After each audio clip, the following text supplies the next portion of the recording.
Chapter 4:18. As expected of the third-ranked assassin in the world, Lu Qing's movement technique was abnormally strange. Just as Chen Chongqing said those words, he transformed into a wisp of smoke and disappeared into the heavy curtain of rain. When he reappeared, he was already extremely close to the buckskin horse that was silently lowering its head in the rain, yet his sword still pierced into Chen Chongqing's body once more. Su Li had taught Chen Chongqing 3 swords, and he had used them all at this moment. He was becoming more and more proficient with them, and that ruthless intent of sharing life and death with him was becoming more and more unyielding. He had even begun to enter a realm where he could use them as he pleased.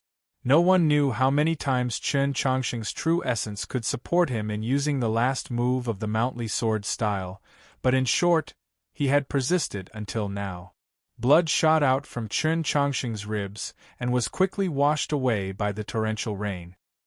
His face was pale and his expression somewhat wooden, as if he could no longer feel pain.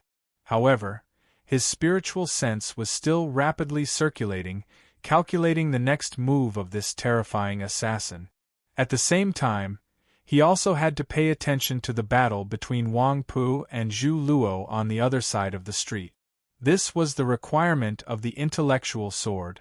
The weather, the terrain, the environment, everything could be calculated. Chen Chongqing looked at the assassin's ordinary and unremarkable appearance and always felt that there was a problem with his calculations.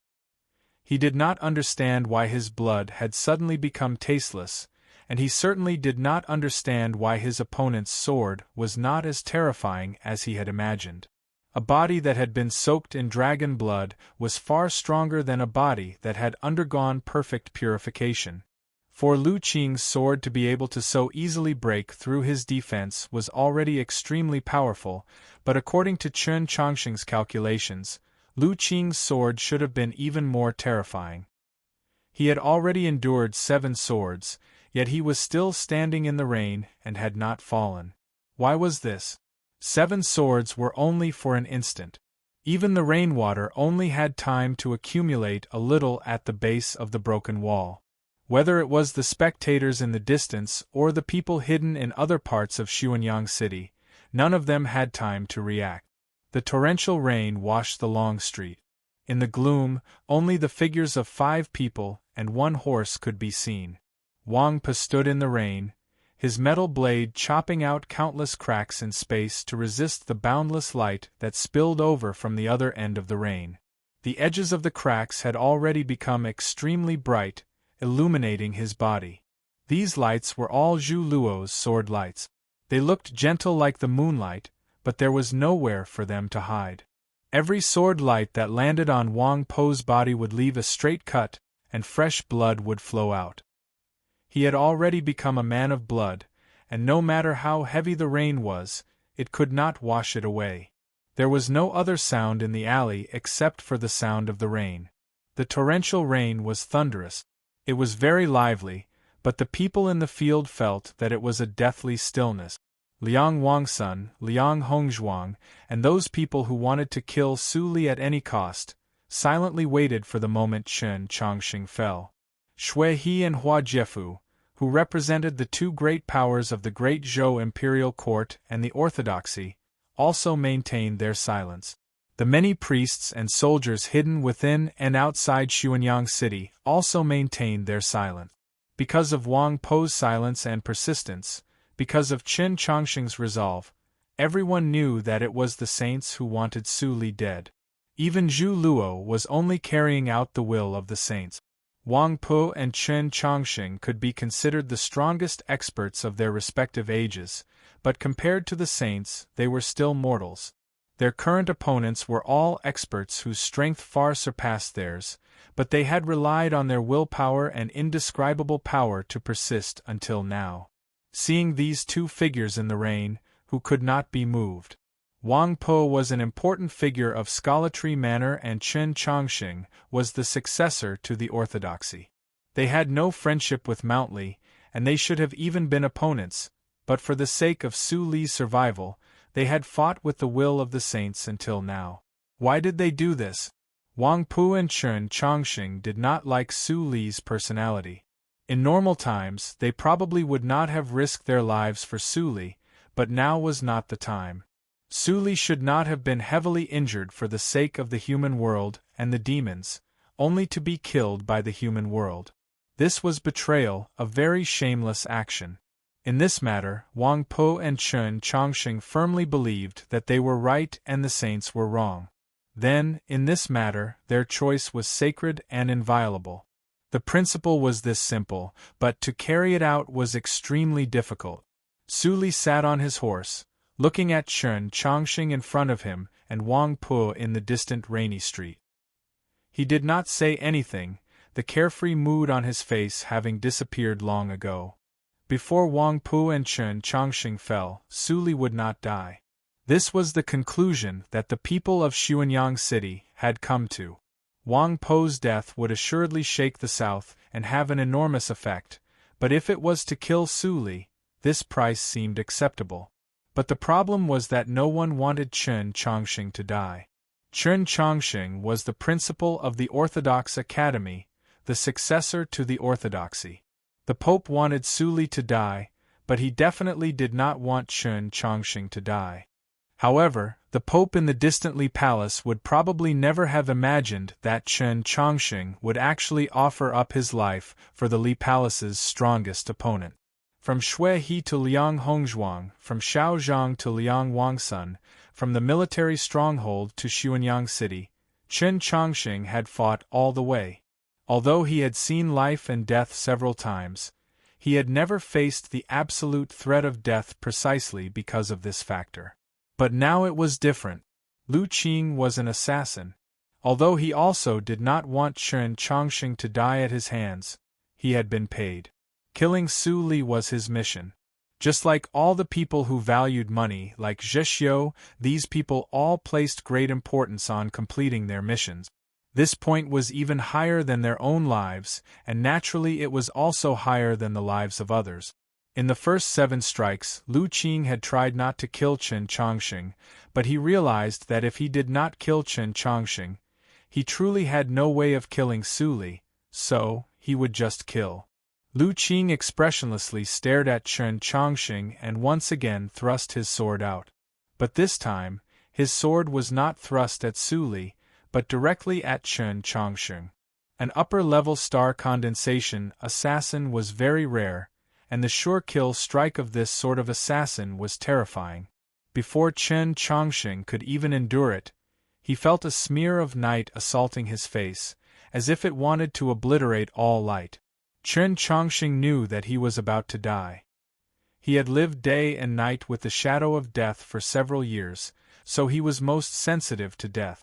But at this moment, he did not care much, or perhaps it was better to say that he did not have the time to care. No one could change this matter.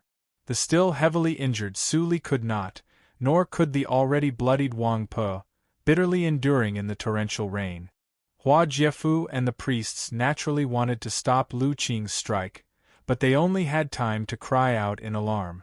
Right now, there was only one person in Xuanyang City that could stop Chen Chongqing's death: Zhu Luo.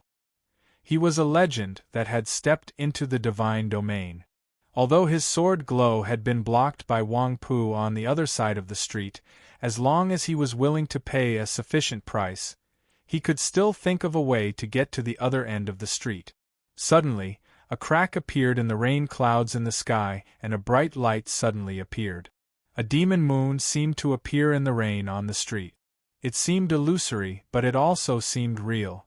The metal blade was incomparably stable in the rain. Zhu Luo was still on the other side, but a middle-aged man with long hair draped over his shoulders suddenly appeared in front of Su Li. It was a mystical existence that was almost like a clone. Moon in the water was a kind of movement technique. It could even be considered a kind of divine technique. At the most crucial moment, one of the strongest experts of the continent had finally used his most powerful technique. He grabbed Chen Chongqing and threw him to the side of the street, leaving Su Li to Lu Qing. It had been such a simple appearance, such a simple toss, such a simple pass. Zhu Luo had solved all the problems. He would let Chen Chongqing live. He would let Su Li die. Moreover, the one who had killed Su Li was an assassin. It had nothing to do with him. Even if he was Zhu Luo, having his hands stained with the blood of the junior martial uncle of Mount Li was still troublesome. As expected of the storms of the 8 directions, the storm enveloped Xuanyang. As it turned out, from start to finish, the entire situation had been under his control.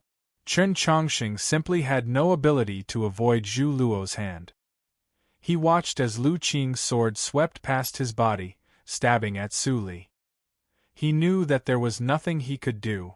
He was somewhat despairing and then exhausted. But just at this moment, he suddenly realized that someone was laughing. No, to be more precise, 2 people were laughing. The first to laugh was Lu Qing, his laughter somewhat strange. The next to laugh was Su Li. His laughter was somewhat sorrowful, his emotions complex. Why were the 2 laughing? Just who was in control of the situation?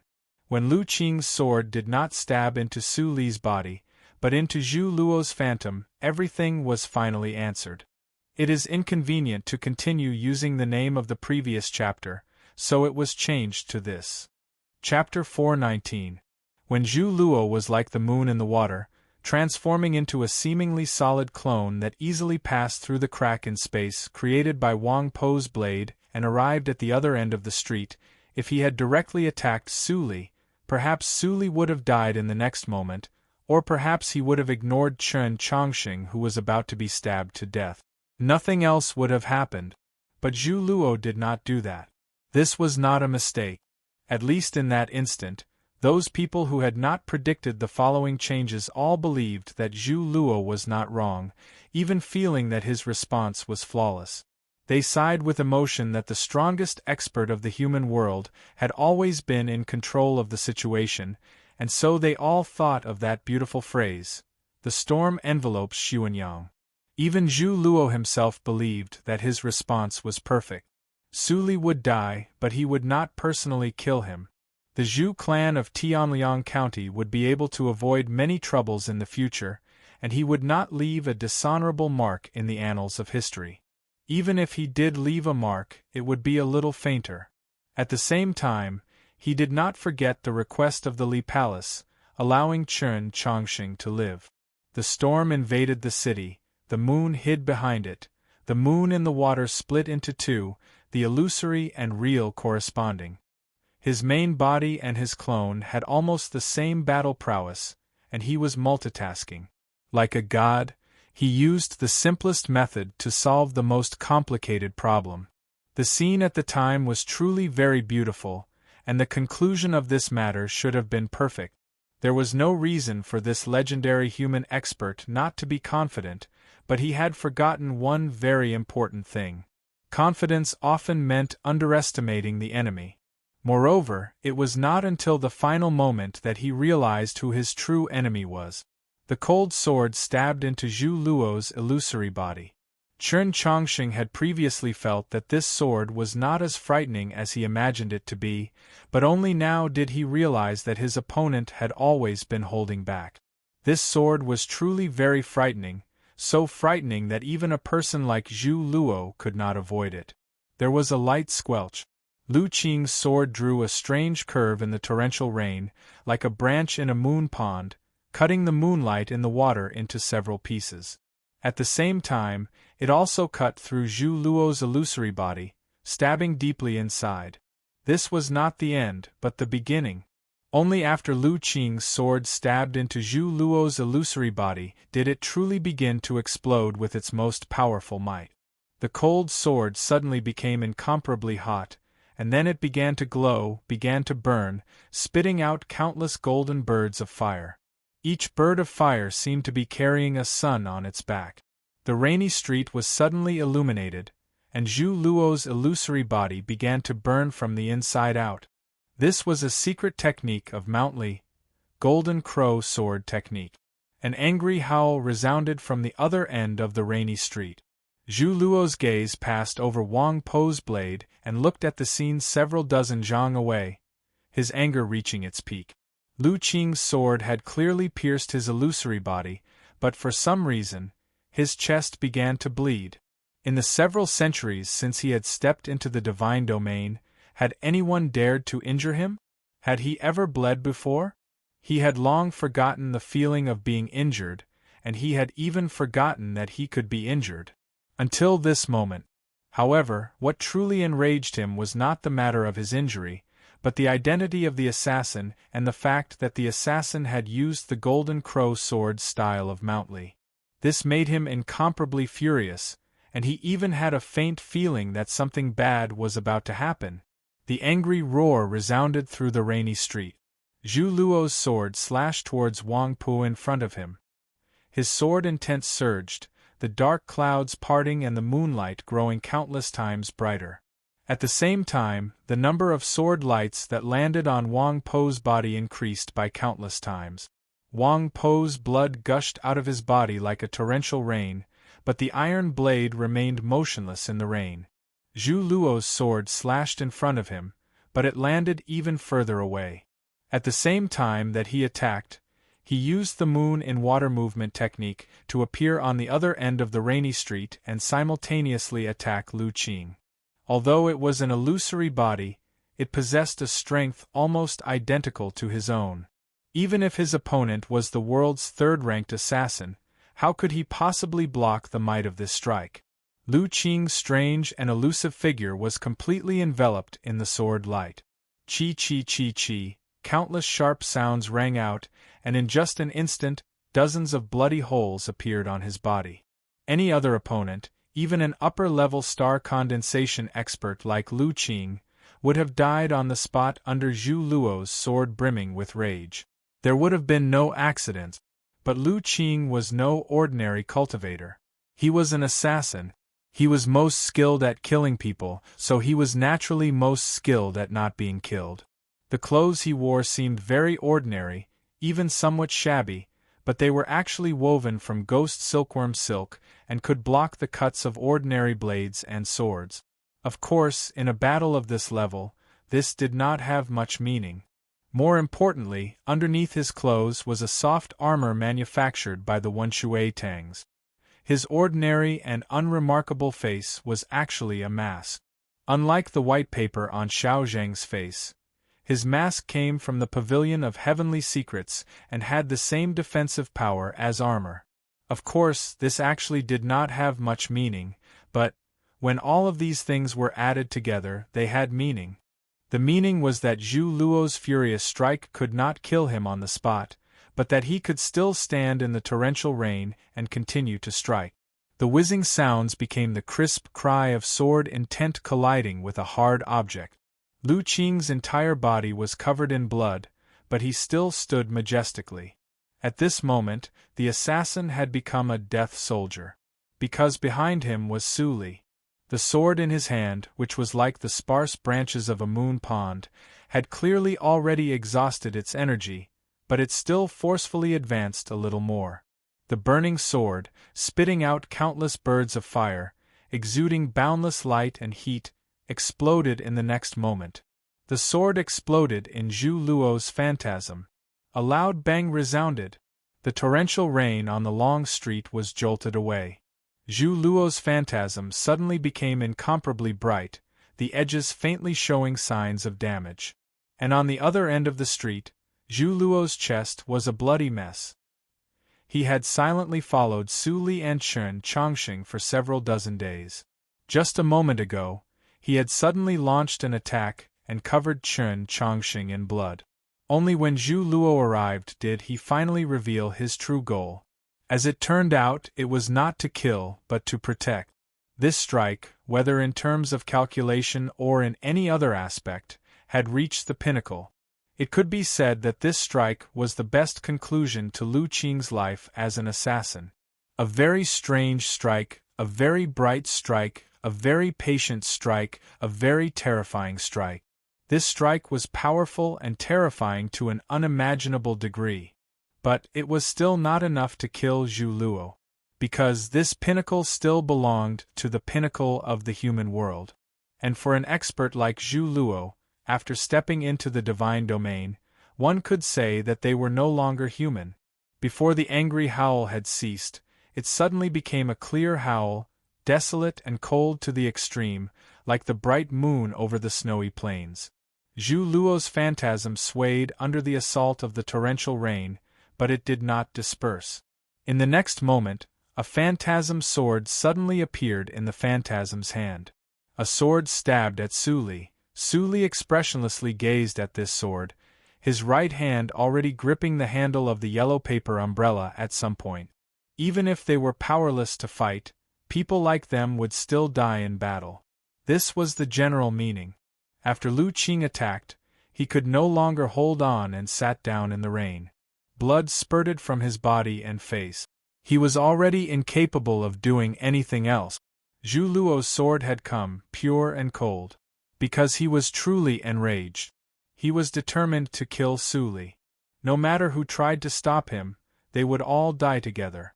Suddenly, the faint cry of a dragon could be heard on the rainy street. Or perhaps it was the cry of a dragon.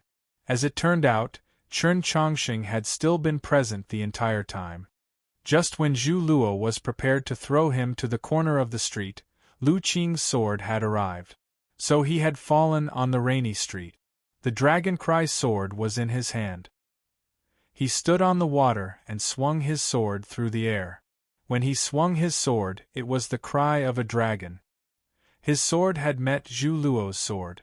The real dragoncry sword had met the illusory moonlight sword. Perhaps there was no difference between swords, and the dragoncry sword might even be stronger. But the disparity between sword users was truly too great. Noiselessly, the illusory sword was like moonlight illuminating the snowy plains. It easily passed over the edge of the dragoncry sword and continued forward. But then, it was blocked by the sheath. Chapter 420. Chen Chongqing's face was illuminated by the sword glow, just like a snowy plain. Zhu Luo's phantom was right in front of him, right in the torrential rain, exuding boundless light, just like a statue of a god. An unimaginable pressure followed the sword and fell upon Chen Chongqing's body and soul. Of course, his sword was inferior to Lu Qing's sword, but it was also unusual. Facing a supreme human powerhouse that he had never met before or even imagined, he would naturally use his strongest sword. The 3 swords that Su Li had taught him were all within it. The stupid sword helped him stand firm in front of this divine pressure. The intellectual sword helped him determine the trajectory of this sword in the torrential rain. It must be known that this sword belonged to the divine domain and was formless and traceless. At Wang Pu and Lu Qing's level, they might just barely be able to understand it, but if he had not learned the intellectual sword, it would have been impossible. Finally, he ignited his true essence and life in an attempt to block this sword. Alas, he could not block Zhu Luo's sword, just like how the arms of a praying mantis could not block a galloping carriage. As expected, the illusory sword, carrying the moonlight, passed over the edge of the dragoncry sword. Yet just as Zhu Luo's sword was about to stab into his eyes, it was blocked outside the sheath of the dragoncry sword. How could an illusory sword be blocked by a real sheath? Only Chen Chongqing, who was present at the scene, understood what was going on. It was very hard to explain with words. For the spectators in the heavy rain, the scene they saw was, the illusory sword had stabbed into the sheath that Chen Chongqing was holding with both hands. There were 2 moons in the night sky and in the water. There were 2 Zhu Luos on the rainy street. One was real, one was illusory, but the 2 moons were equally bright and the 2 Zhu Luos were equally powerful. The only difference was whether or not they had emotions. When the illusory sword brimming with moonlight stabbed into Chen Chongqing's sheath, the illusory image of Zhu Luo in front of Chen Chongqing showed no change.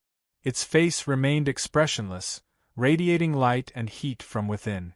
Meanwhile, on the distant rainy street, Zhu Luo, who had already suppressed Wang Po's blade into silence, had his clear and cold expression instantly replaced by shock and perplexity. Countless swords suddenly cried out in the rain. And then, the sounds of the torrential rain could no longer be heard. The harsh, coarse, sharp, clear, and oppressive cries of swords exploded through the rainy street. All of Xuanyang City could hear the cry of a sword. The illusory sword seemed to have encountered countless swords in an instant. Some collided, some scraped, and some cut each other. Countless sword cries rang out at the same time. In the heavy rain, some of the spectators with lower cultivation levels were knocked unconscious. However, nothing happened on the rainy street. Other than the rain, everything was quiet. Where did these sword chimes come from? Where did Zhu Luo's sword meet the sword? Those swords were all in the scabbard of the Dragoncry sword. Chen Chongqing's sword was originally 10,000 swords. Those 10,000 swords from the Garden of Zhou. However, Zhu Luo's sword was completely sealed in the scabbard. But in the end, they still met. The 10,000 swords were not unsheathed, but they could still face the enemy. Inside the scabbard, for a moment there was a great army, a violent storm and thunder. The illusory sword in Zhu Luo's hand continued to enter Chen Chongqing's scabbard. It wasn't returning to its sheath, but it was getting shorter.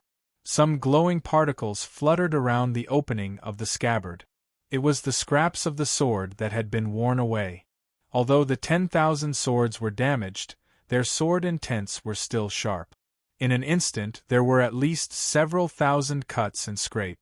How could Zhu Luo's illusory sword endure? Even on the other end of the rainy street, the real moon's sword in his hand was also getting shorter.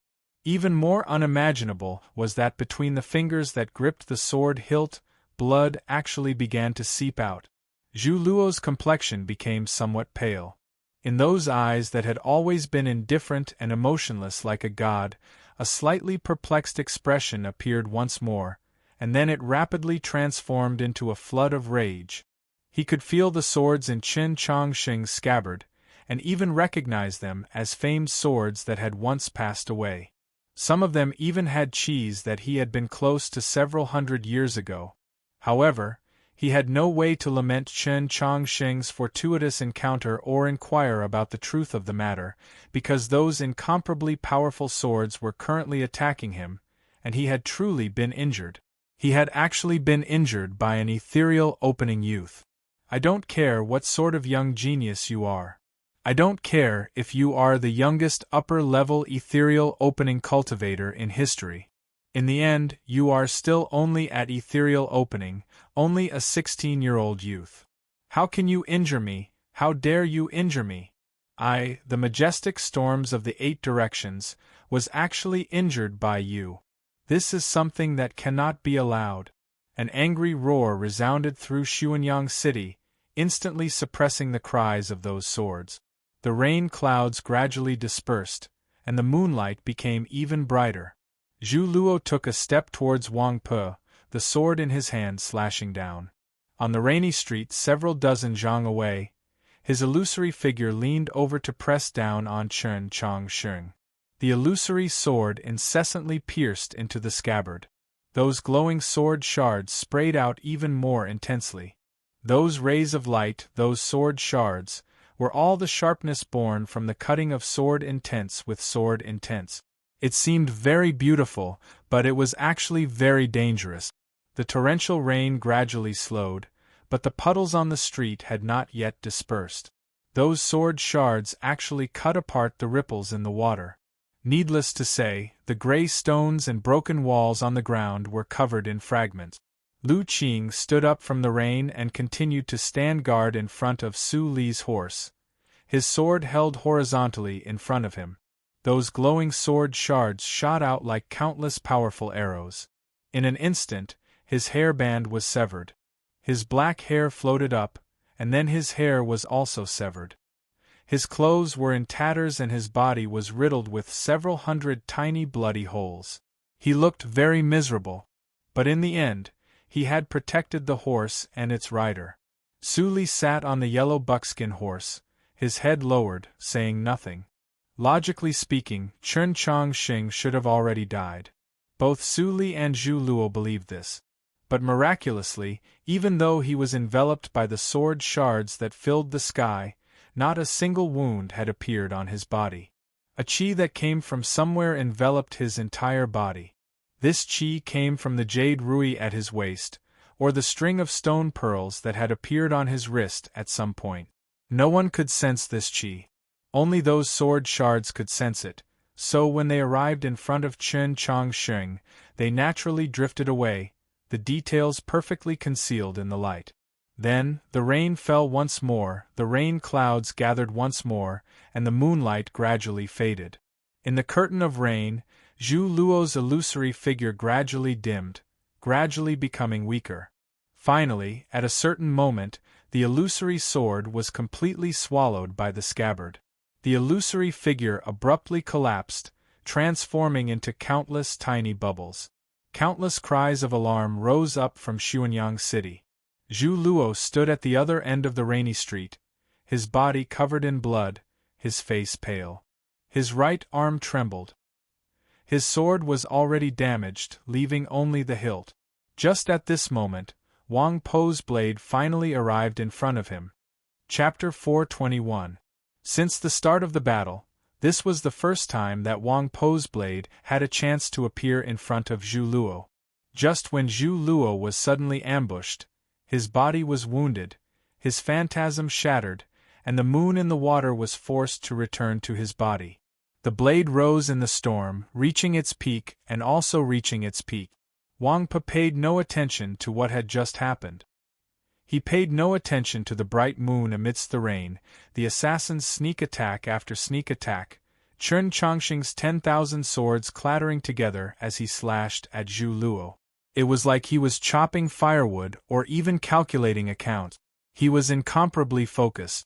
This might be his best chance to defeat Zhu Luo, and it might even be his only chance to do so before stepping into the divine domain. Zhu Luo raised his palm to the sky, dark clouds obscuring the moon. No one knew whether Wang Po's full-strength blade or Zhu Luo's hastily executed palm in his heavily injured state would be stronger. Even in the next moment no one knew. Because Wang Po's blade did not descend. The blade stopped in the air in front of Zhu Luo. Zhu Luo's palm also stopped in the air. The two did not meet. The torrential rain gradually subsided, but the street was still gloomy and quiet. The scene seemed to stop. Not even the sound of breathing could be heard.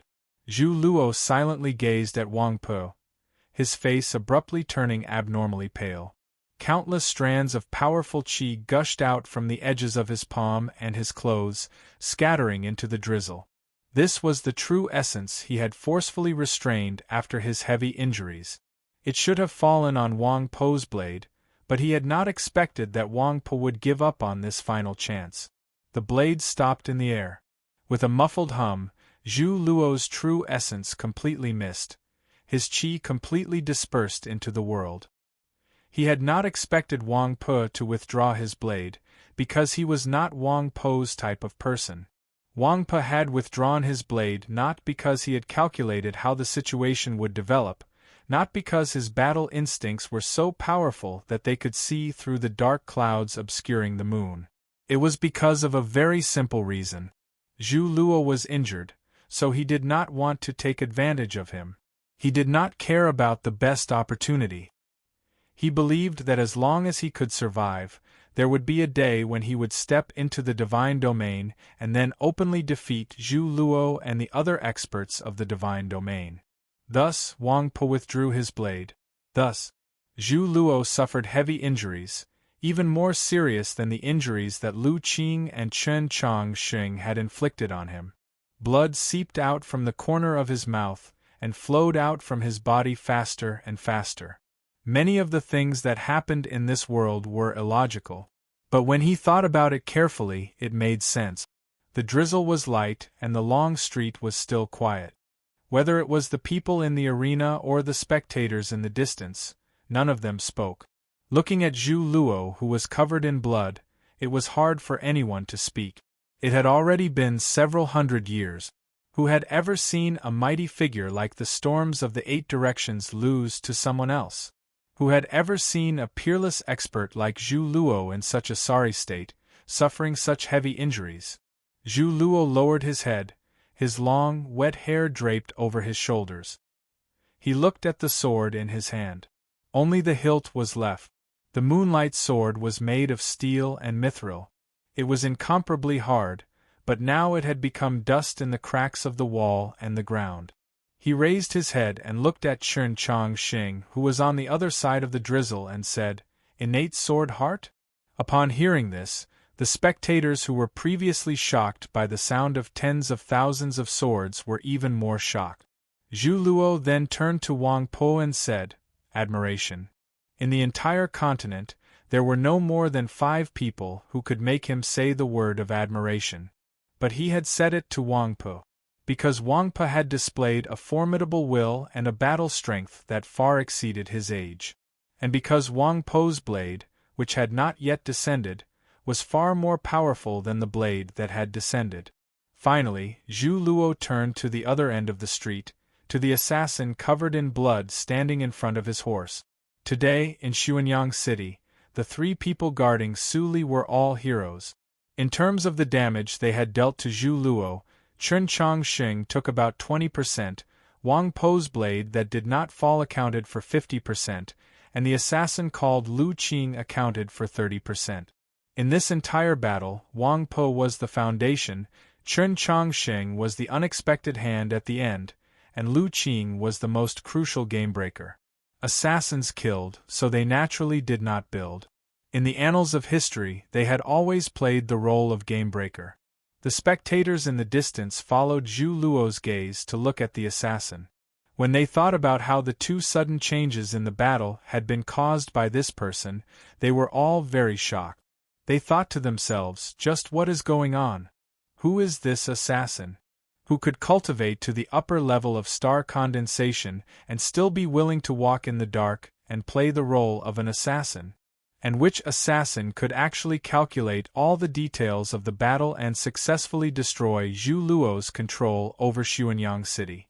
Zhu Luo was too confident, or perhaps because Wang Po was too strong and could not hold back, but he did not mind casually killing Wang Po in Xuanyang City. This could even avoid a few future problems, but he would not let Chen Chongqing die. This assassin had calculated this point, so he had launched a sneak attack in the rain, his sword dripping with blood, causing Chen Chongqing to be surrounded by perils. The Zhu clan was one of the great clans of Tianliang County, with many clansmen. Even if Zhu Luo was not worried about the vengeance of the Mountly Sword sect or the enmity of the Southerners, he still had to consider the descendants of his clan.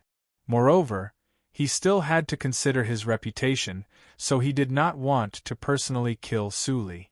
As a result, he had chosen to use the moon in the water to go to the other end of the rain and capture Chen Chongqing. Zhu Luo believed that he had used the simplest method to create the most perfect situation, leaving behind a chance for the assassin to kill Su Li. However, he had not imagined that this chance had originally been created for him by this assassin. This was not an opportunity for the assassin to kill Su Li, but an opportunity to kill him. The hearts of people, love and hate, advantages and disadvantages, noble clans, reputation, sacredness, everything was within the calculations of the assassin. Chen Chongqing stood in front of the assassin and very naturally recalled the words that Su Li had taught him on the road. If the world really did have an intellectual sword, then this was the true intellectual sword, right? Zhu Luo's cold voice rang out in the chilly rain. "Lu Qing, you actually dare to attack this old man?" The crowd let out an irrepressible cry of alarm. Some of the people that had been prepared to take advantage of the rain to continue their assault on Su Li subconsciously stopped. There were not many people that knew the name Lu Qing, but those that did all understood what this extremely ordinary name represented. Lu Qing was the terrifying assassin ranked 3rd on the ranking of assassins of the world. After that unfathomable and incomparably sinister and terrifying chief assassin of the world disappeared, he could be said to be the most terrifying person on the continent. It turned out that this assassin was the legendary Lu Qing. No wonder he even dared to assassinate Zhu Luo. Zhu Luo looked at Lu Qing and said, "Do you really think that there's no one in the world that can dig out your background? You actually dared to reveal your background, so don't blame this old man for sending people to Mount Li to dig 3 feet into the ground. Lu Qing's mask was already in tatters. Bits of skin and clotted blood drooped everywhere, making him seem abnormally terrifying. He looked at Zhu Luo and said, "I'm not a person of Mount Li, so how did you find me on Mount Li?" Chapter 422. Hearing Zhu Luo's words, Chen Chongqing subconsciously turned his head to look at Su Li and the assassin called Lu Qing. After leaving the military stronghold on the border and meeting outside the forest, he was keenly aware that this terrifying assassin ranked third in the world had always been following him, Su Li, in secret. This made him very uneasy, and the mental pressure was enormous. There were even times when he felt like he could not endure it any longer. Only at that moment, when he saw the smiles on the faces of Su Li and this assassin in the rain, and then saw the assassin's sword pierce through Zhu Luo's illusion like a branch piercing through the moon in a pond, did he realize to his shock that this assassin had followed him and Su Li for so many days without attacking. It was not because of a terrifying forbearance and patience, nor was it because he was searching for a better opportunity to attack. Rather, it was because he had always been protecting Su Li, waiting for the most dangerous moment to appear. Lu Qing actually knew the Sword of the Golden Crow. It must be known that the Sword of the Golden Crow was a secret technique created by Su Li himself. From this, it could be seen that the relationship between him and Su Li was inevitably extremely close. In this way, tonight in Xuanyang City truly was a trap.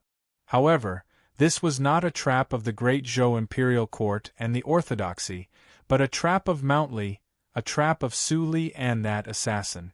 This was Chen Chongqing's current thought, the same as Zhu Luo and the others in the drizzle. But Lu Qing did not admit it, even though his golden crow sword was so dazzling, and there were still burning embers dancing in the rain. He knew the sword of Mount Li, but he was not a person of Mount Li. Chen Chongqing didn't know why, but this unconvincing excuse made Chen Chongqing believe him. Zhu Luo naturally wouldn't believe it. He had his own judgment, but he didn't have the time or the need to find out the truth behind this matter. Zhu Luo gazed at Su Li, his expression cold and detached, but the moonlight in his eyes seemed about to ignite. He had come to Xuanyang City today precisely to kill this person. In the past, even if he was one of the storms of the 8 directions, he would not have dared to say that he had a chance of defeating Su Li, but the entire continent knew that Su Li had been heavily injured when breaking through the encirclement of the demons.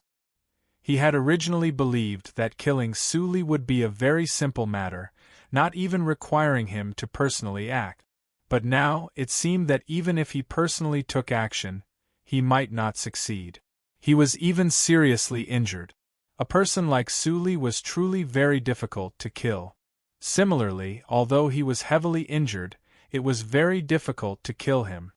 In the heavy rain, Wang Po, Lu Qing, and Chen Chongqing's response could be said to be the toughest, most intelligent, and could even be said to be perfect. They had inconceivably heavily injured Zhu Luo, but had no way of making him die or admit defeat. I did miscalculate some things.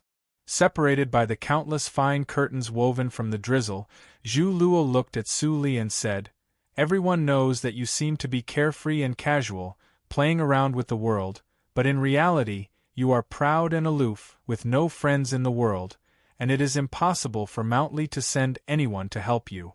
But I didn't think that there would actually be someone willing to help a cold-blooded person like you." These words were naturally referring to Wang Po, Chen Chongqing, and Lu Qing, especially the first two. Whether it was in terms of temperament or anything else, they were extremely different from Su Li. Their way of doing things and the goodwill they maintained towards the world were what Su Li had always despised and ridiculed the most. However, Chen Chongqing did not abandon him, and Wang Po traveled 1,000 li just to help him. It was as if they wanted to tell Su Li, this lonely star that had killed countless people, that this world was not always ice-cold, and that there were always some people that were worth trusting. But you should be very clear that they can't save you. Zhu Luo glanced at the yellow paper umbrella in Su Li's hand and continued, "It's impossible for you to survive today. Your struggles are futile, only delaying for time." Su Li calmly looked at him, not saying anything. It was unknown whether it was because of disdain or some other reason. "You delayed until Wang Po unsheathed his blade, delayed until that assassin unsheathed his sword, but so what?"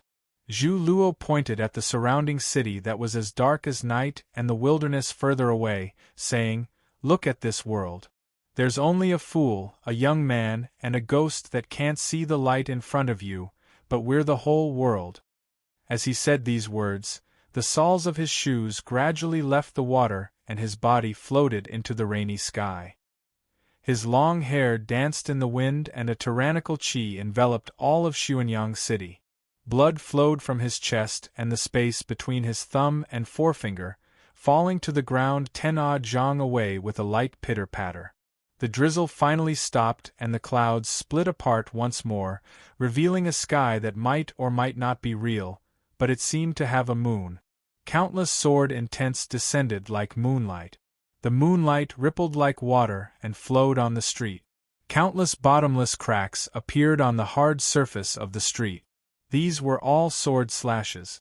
This was the result of an expert of the divine domain releasing his qi with all his strength. Zhu Luo was determined to use his most powerful attack. Wang Po suddenly said, "Senior, you don't even mind paying 200 years of your lifespan?" Zhu Luo was already heavily injured. If he wanted to kill Su Li without the slightest mishap, he would have to pay an even greater price. He looked at Wang Po and said, "Brat of the Wang clan, didn't you also pay 20 years of your lifespan?" Previously in the inn, Wang Po had heavily injured painted armor Xiao Zhang and Liang Wangsun with a single blade. It must be known that although he was ranked at the top of the proclamation of liberation, in reality, the three of them were very close in strength. He was fighting 1 against 2 and wanted to make them lose their ability to fight in the shortest amount of time. Naturally, he had to use an extremely powerful secret technique that could even damage himself. For Wang Po to do this, he had paid a great price. At the time, Xiao Zhang and Liang Wangsun had been extremely shocked. Now that he had asked Zhu Luo had returned the question to him. Wang Po's eyebrows had been washed by the rain, making them even fainter and droopier. His clothes had been soaked by the rain, making him look even more wretched.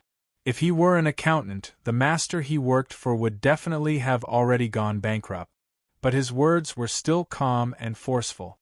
"I am still young, but senior, you are already old." Time was both the fairest and the most unfair. Age was Wang Po's greatest advantage over Zhu Luo. Su Li, who had remained silent all this time, suddenly began to laugh.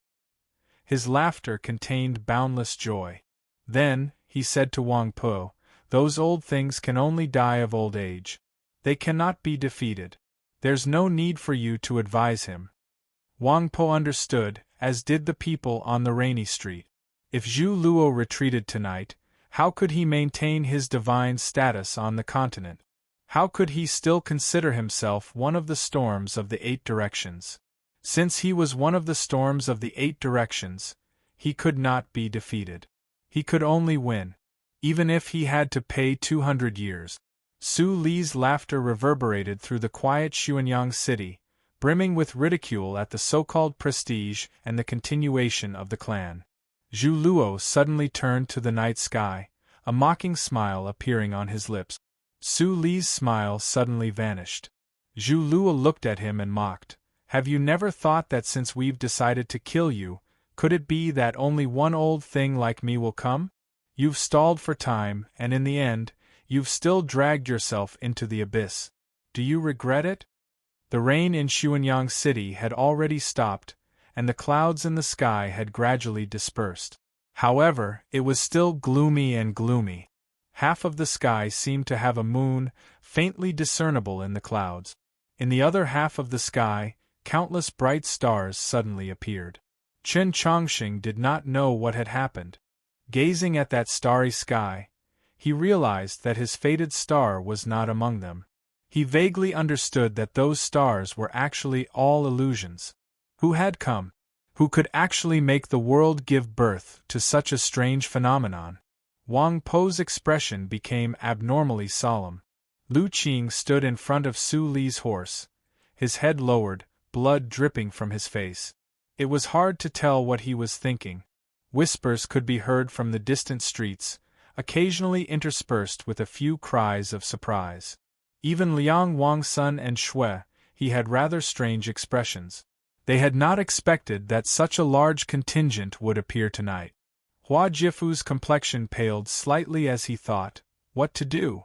A person had come to Xuanyang City. He had not yet appeared, but a sea of stars had appeared in the sky. A powerful spiritual sense gradually descended, and the puddles of water on the street were jolted into the air as if they were boiling. This person was called Guan Xinka. He lived by the sea or in the great western continent, gazing at the stars every night for more than 300 years.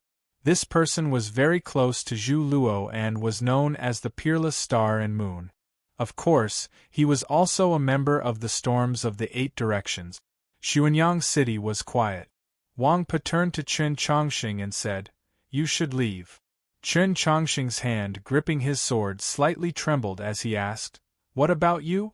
Wang Po thought it over, then said, "I want to try again." He knew that it was impossible, but he still wanted to do it. He knew that he was no match, but he still wanted to fight. Wang Po had been an accountant for the Wenshui Tangs for 3 years, and he had not made a single mistake. He had always done what he said. He believed that Su Li should not have died tonight, so he would fight to the end. But he believed that there was no need for Chen Chongqing to stay here, because Chen Chongqing was only a youth. He still had a lot of his youth to waste, to experience. Chen Chongqing very seriously thought it over, but he still did not decide whether or not to leave. Today's rain was rather cold. Zhu Luo's sword was very cold, but his blood was still hot. In the end, he made his decision. But everyone knew that his decision, and even Wang Po's decision, no longer had any meaning. Wang Po, Chen Chongqing, and Lu Qing had forced Zhu Luo to this extent, which was already enough for them to be proud of. Moreover, this battle in the rain would assuredly be recorded in the annals of history, but they could do nothing more. 2 experts of the divine domain had simultaneously descended upon Xuanyang City. This was a sight that had not occurred in many years. Many people subconsciously turned to Su Li. Those 2 experts of the divine domain had come precisely for this person. Suddenly, those people that wanted to kill Su Li felt reverence and envy. The demons had schemed and schemed for many years, mobilizing all their experts and encircling the snowy plains. He was heavily injured, so if the human world wanted to kill him, they would need to mobilize their 2 most powerful figures. This sort of life was truly worthy of pride, glorious, and could be said to have no regrets. Everyone wanted to know just what a person like Su Li would say in the final moments of his life.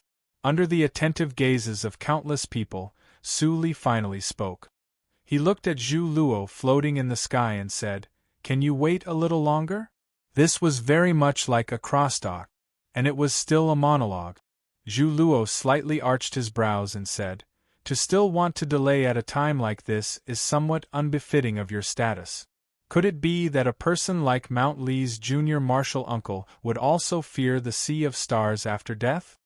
"Correct, I'm delaying." Su Li's voice was very calm. "From the military fort to Xuanyang City, I've always been delaying, because he lives rather far away, so it will take a very long time for him to get here." Zhu Luo asked, "You've always been waiting for someone?" Su Li replied, "Correct." Zhu Luo asked, "Not Lu Qing?" Su Li replied, "He's always been following me, so why would I be waiting? And I thought that he had come to kill me." Chen Chongqing couldn't help but glance at Lu Qing, thinking, just what is the relationship between this famous assassin and Su Li? After a moment of silence, Zhu Luo asked, "Then who are you waiting for?" Su Li replied, "I'm waiting for a friend." Zhu Luo mocked, Could it be that you also have a friend? If this question were asked to a normal person, it would seem very absurd. People lived in this world and ate the 5 grains, fresh vegetables and fruit. Who didn't have a friend? Whether it was a fair-weather friend or a friend of a brothel willow, in short, they were all friends. But this question was asked to Suli, so it was not absurd. The entire continent knew that Suli never trusted anyone and had no friends. Even Chen Chongqing knew that he had no friends. The disciples of Mount Li were his disciples, even his family, but they were not his friends. Wang Po was not his friend, Chen Chongqing was not, and Lu Qing was very clearly not. To be more precise, there were many people in this world who worshipped Suli. But there were very few people who were qualified to be his friends. And those people, in Suli's view, were all old things, rotten wood, old bastards. Like Zhu Luo, like Guan Xinca, who was about to arrive. Zhu Luo was extremely confident that of those people who were qualified to be Suli's friends, the only 10-odd people in the entire continent who had the ability to change today's situation, none of them were Suli's friends. An even colder truth was that the majority of the 10-odd people in the world were Suli's enemies. Zhu Luo did not understand just who Suli was waiting for. If his friend was a farmer, then this friendship was very legendary, very aesthetically pleasing, but what meaning did that have?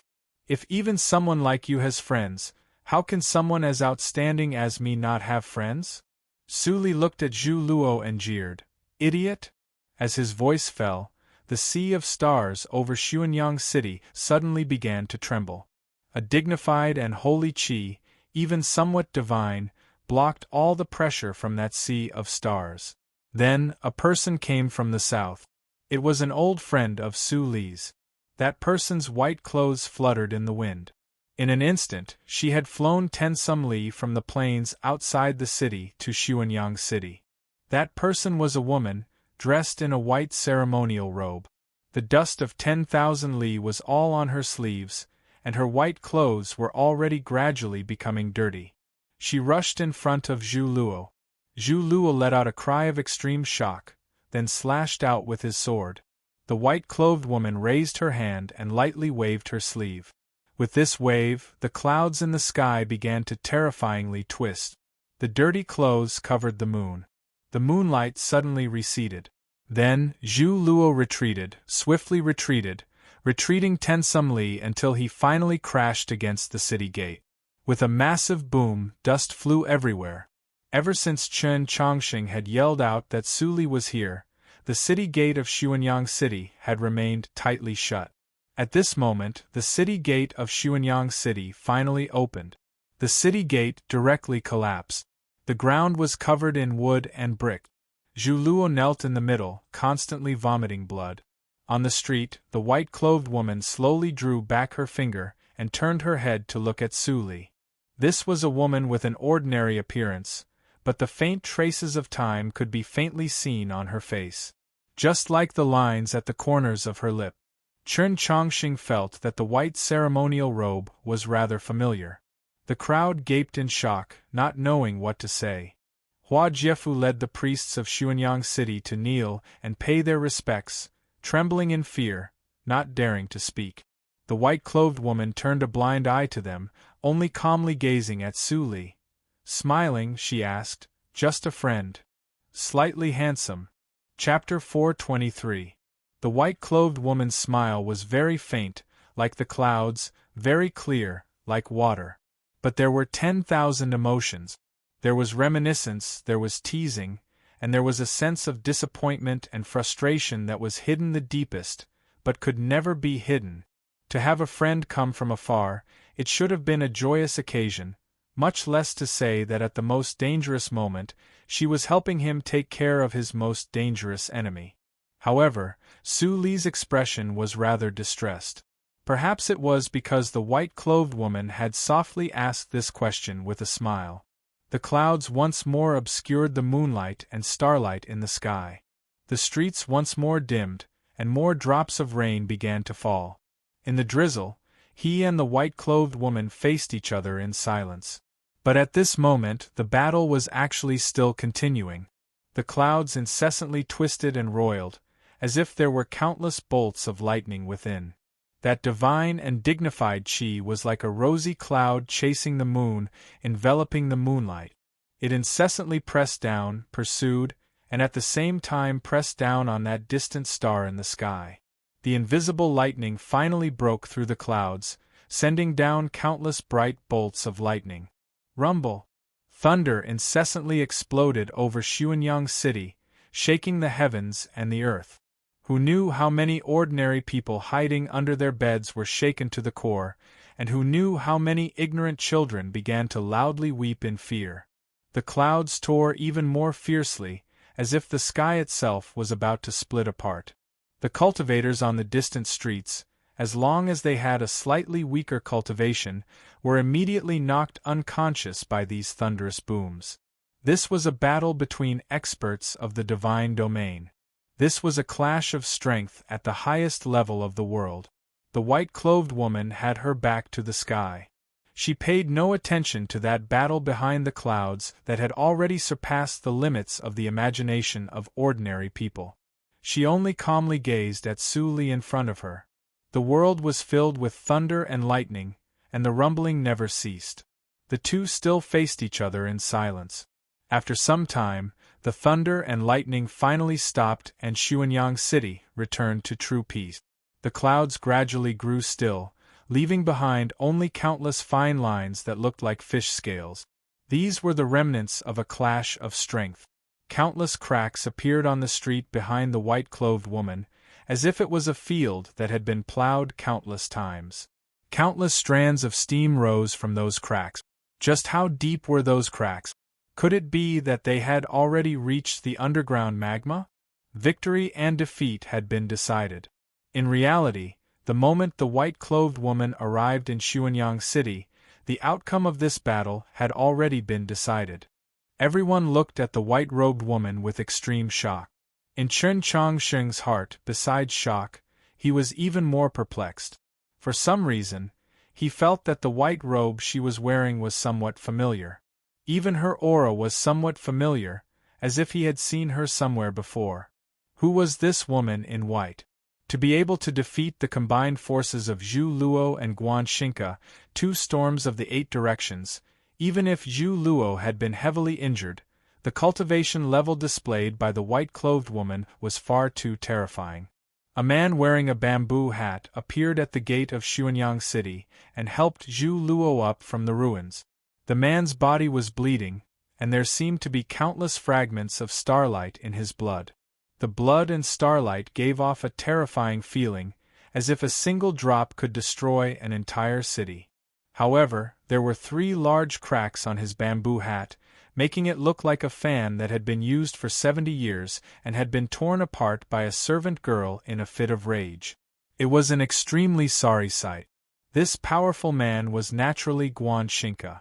To be able to beat him into such a sorry state, who could it be? He gazed at the street 10 some li away, his face pale, shocked and furious. Su Li gazed at the city gate through the drizzle and smiled. I said before, I have a friend, but she's rather busy and lives rather far away, so she needs some time to get here. Hearing these words, both the city gate and the street were abnormally quiet. Everyone was very quiet. At this moment, Hua Jiefu was kneeling in the rain with all the priests of Xuanyang City. Other than Chen Chongsheng, who did not have much understanding of the cultivation world, everyone had already guessed at the identity of the white-clothed woman. Hearing Su Li's words, how could they not be silent, even silently cursing? Holy Maiden Peak was far away in the south, so it was naturally very far from Tianliang County in the north. A powerful figure like the white-clothed woman naturally had countless matters that needed to be handled. In the ruins of the city gate, Zhu Luo found it hard to restrain his shock and anger. Wiping away the blood at the corner of his lips, he asked, "Just what is going on here?" Su Li proudly replied, "I've also lived for several hundred years. An outstanding person like me will always get to know 1 or 2 outstanding friends. Do you think I'm Tianhai? That I enjoy being a loner?" Such a proud appearance was rather repulsive in the eyes of many people. But he was Su Li, so those people could only endure. But Chen Chongqing still felt that there was something wrong with Su Li's current mood. Just at this moment, the white-clothed woman looked at Su Li and sighed. So, it really is just a friend. Su Li's smile gradually faded, and he seemed rather embarrassed. This was the first time Chen Chongqing had seen embarrassment on his face. Su Li was the most extreme person in the world, and he was also cold-blooded and emotionless, proud and unyielding. He almost looked down on everyone in the world, so how could he be embarrassed? Previously, he had not answered the white-clothed woman's question, but had instead spoken to Zhu Luo and Guan Xingke. This was already embarrassing, showing weakness, but who could have thought that the white-clothed woman would not even give him the chance to change the subject? Su Li was somewhat helpless. "Junior sister, don't be like this." Chen Chongqing was very shocked, and very idiotically thought, could this white-clothed woman be a hidden expert of Mountly? You're actually colluding with this madman whose hands are covered in blood. How can you have the right to be holy maiden? Zhu Luo's furious voice resounded through all of Xuanyang City. Xuanyang City was deathly still. No one answered Zhu Luo's question. No one dared to answer this question. No one had the right to answer this question. Chen Chongqing was so shocked that he was speechless. He felt that it was inconceivable to the extreme. The white-clothed woman was one of the supreme 5 saints of the human world? The Holy Maiden of the South who stood side by side with the Tianhai Divine Empress? Only now did he understand. In the South, Holy Maiden Peak and the Longevity sect had always been viewed as being of the same root and same origin, especially the Mountly Sword sect and South Stream Temple. They had always been on good terms, often referring to each other as fellow disciples. For example, Go Hanshi referred to Su Yorong as junior sister. Then Su Li could naturally refer to the current Holy Maiden as junior sister. Only, just like what Zhu Luo had yelled out in shock and anger, just why was this? Why are they the 5 saints, but you can only be the storms of the 8 directions? Su Li looked at Zhu Luo and Guan Xingke and said mockingly, because you'll never be as slippery as those old foxes. Before you clearly understand my trump cards, besides idiots like you, who would dare to lightly attack me? The Holy Maiden of the South glanced at him. Su Li paused, then said, What I mean is that your intelligence is insufficient. The Holy Maiden no longer paid any attention to him. She turned to Zhu Luo and Guan Xingke and calmly said, Whether or not I have the right to be the Holy Maiden is not something you two have the right to judge.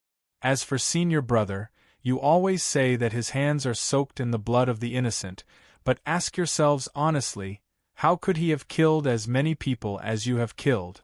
How could he have killed as many as the saints? Guan Xingke lowered his head, hiding his face in his tattered bamboo hat. Zhu Luo was enraged by these words and yelled, Holy Maiden's words are preposterous. The Holy Maiden calmly said, Everyone's clans have tens of thousands of acres of fertile land, countless maids, and in times of famine, they never reduce rent. How many tenant farmers have they forced to death? The saints are even more so. With a casual decree, how many people will die for no reason? My senior brother does not control a storm of the 8 directions, does not become a saint. This is true benevolence. How is this cold-blooded? The entire city was silent, everyone looking pensive. Su Li waved his hand and said, Too much, a bit too much. At night, I began to sort out the next part of the plot about the capital and Chen Suwei. Chapter 424. Zhu Luo's voice was very angry and very harsh. It was very difficult to prefix the word harsh here.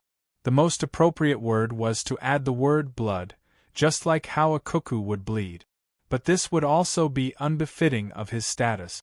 Of course, if one recalled that his current enemy was the Holy Maiden of the South, one might be able to understand a little more. No matter what, you violated the oath of the sacred words from back then. Zhu Luo's furious rebuke echoed over the silent Xuanyang city, completely different from Guan Xingke's silence. The vast majority of the people who heard these words did not know what an oath of the sacred words was. They could only think of a few sayings from the highest laws of the various lands. The general meaning of these sayings was that the heavens did not distinguish north from south, the earth did not distinguish east from west. As long as it was within the territory of the alliance between the human world and the two shores of the Red River, experts of the divine domain could not argue with each other, much less fight.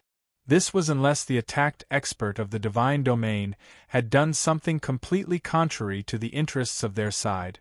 This was the so-called Oath of the Sacred Words.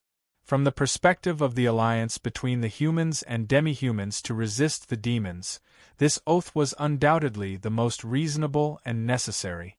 The Holy Maiden's attack on Zhu Luo and Guan Xingke was the most unyielding betrayal of this oath. Then what about you?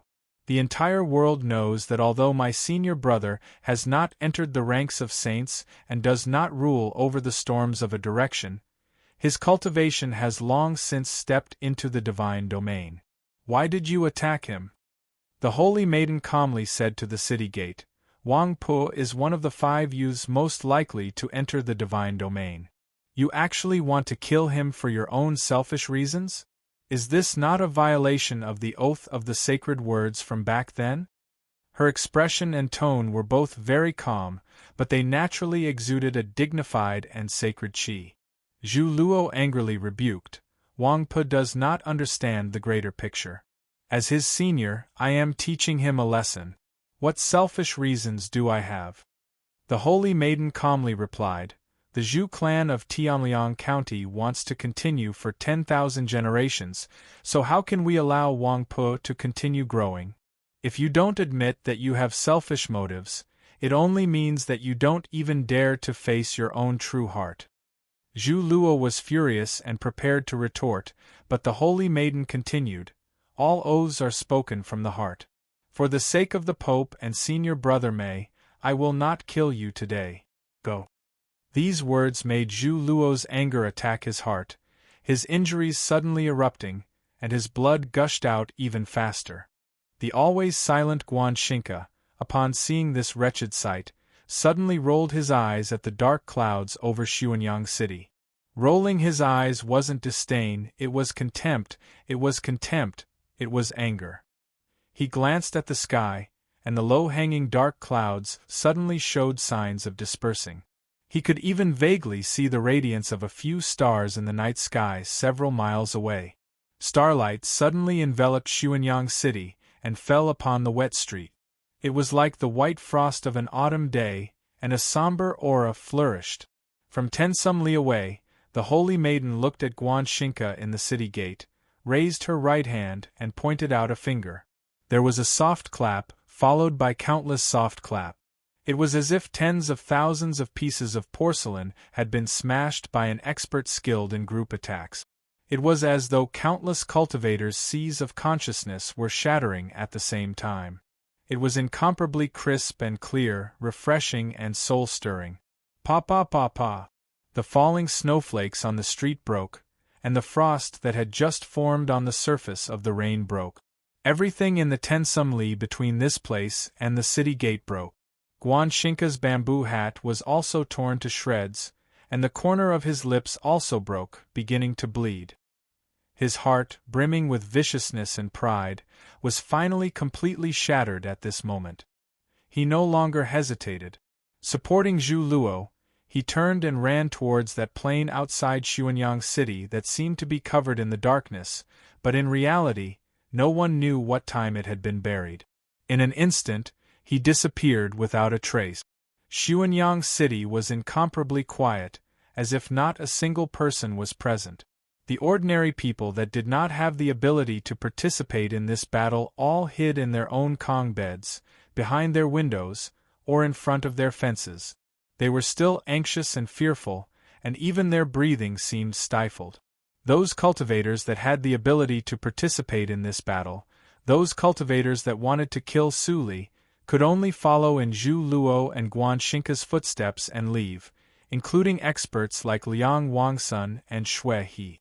Hua Jiefu brought along the priests of Xuanyang City, isolating the streets and alleys that had been ravaged by the torrential rain, leaving them a quiet and undisturbed space to converse. At this moment, besides Su Li and the Holy Maiden of the South, there were naturally only those three people who had used their lives and unimaginable willpower to ensure that Su Li could live until now. It had begun with the coup of the Garden of Zhou, ended with the encirclement of the demons on the snowy plains, and then continued from the military stronghold all the way to Xuanyang City. Finally, the cold-blooded slaughter had come to an end, and the assassination attempt against Su Li had finally come to an end. Su Li had not died. Those people who wanted him dead had all failed. From the military stronghold to Xuanyang City, he had brought Chen Chongqing with him the entire time, but he was keenly aware that the one that could ultimately resolve this problem was that friend of his that no one in the continent knew about. Of course, the word friend needed to be in doubt. Perhaps it was precisely because he needed to be in doubt that it was somewhat awkward. Su Li looked at the Holy Maiden of the South and casually said, giving off a feeling that it was only right and proper, "Why did you come so late?" Anyone that heard this sort of reproach after saving someone would be very angry, but the Holy Maiden was not angry. On the contrary, she very calmly replied, "I was delayed by someone for a while." Calmness truly was a sort of strength, representing seriousness. Su Li had felt this sort of strength many years ago, but he had never known how to confront it. A large part of the reason why he wandered the 4 seas and paid no attention to the affairs of the world was that he wanted to avoid this sort of strength. Even now, he had not learned how to directly confront this sort of strength, but at least he had learned how to change the topic. Delayed by who? The Holy Maiden did not directly answer his question. "My disciple is heavily injured." Just at this moment, a somewhat uncertain but definitely concerned and shocked voice rose up. "Su Yorong is injured? Is she all right?" The person that asked this question was naturally Chen Chongqing.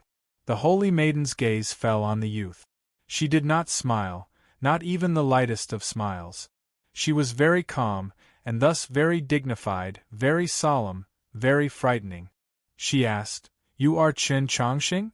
Chen Chongqing suddenly understood where the problem lay. He and Su Yorong were very hostile in various ways.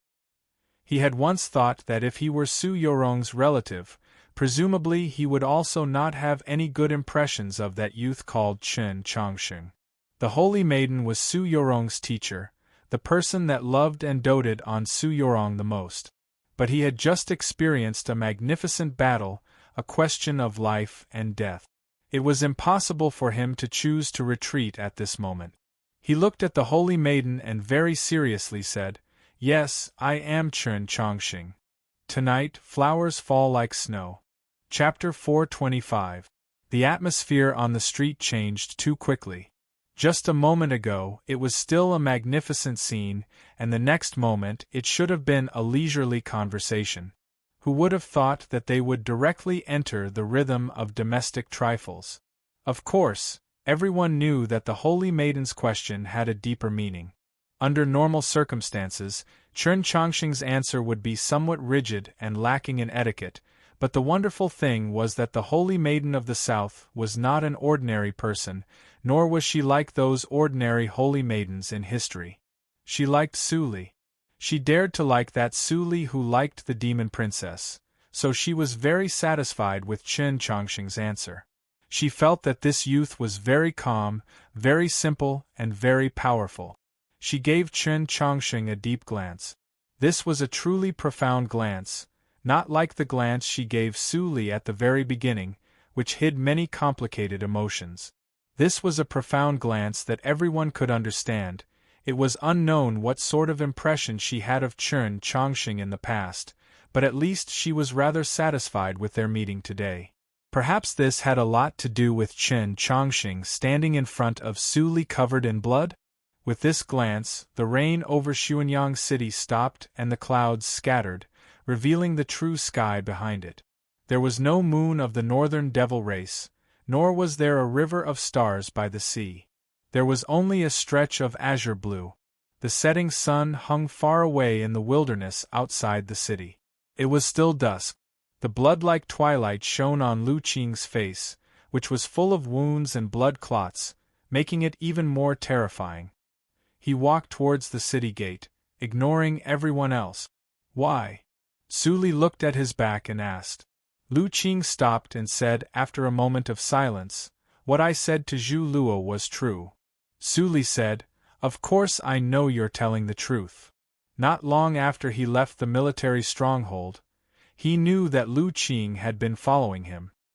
He had always thought that Lu Qing wanted to kill him, but he had never cared that Lu Qing wanted to kill him. Everything was for the same reason. He had known Lu Qing for many years. He knew Lu Qing's assassination habits and style. Many years ago, he had left Lu Qing and the others without hesitation. He thought that he would not miss them at all. In fact, in the long years that followed, he rarely thought of them. No matter how he looked at it, Lu Qing and those guys had a reason to hate him and wanted to kill him. My thoughts are different from theirs. They think that we're even, but I think that you owe us. That's why I want to kill you. Of course, this is my best chance. Lu Qing didn't turn around. After a moment of silence, he said, "I thought you would be as miserable as an old dog this time, and I would definitely be very happy to see you. But after following you for these days, the more I look at you, the more uncomfortable I feel. You brought us into this profession, and if you are humiliated, then we are humiliated. Even if I want to kill you, only I can do it. How can I let others touch you?" Su Li was silent for a while, then said, "What nonsense." Lu Qing raised his head and gazed at the distant setting sun outside the city. "In truth, it's very simple. I just suddenly understood why you left us back then.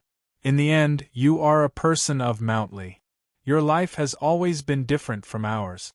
In the previous battle, Zhu Luo had angrily accused Lu Qing of being a person of Mount Li. Lu Qing did not admit it. Although he used the sword style of Mount Li and was open and aboveboard, he was still an assassin who walked in the darkness. After hearing Lu Qing's words, Su Li fell into a very serious silence.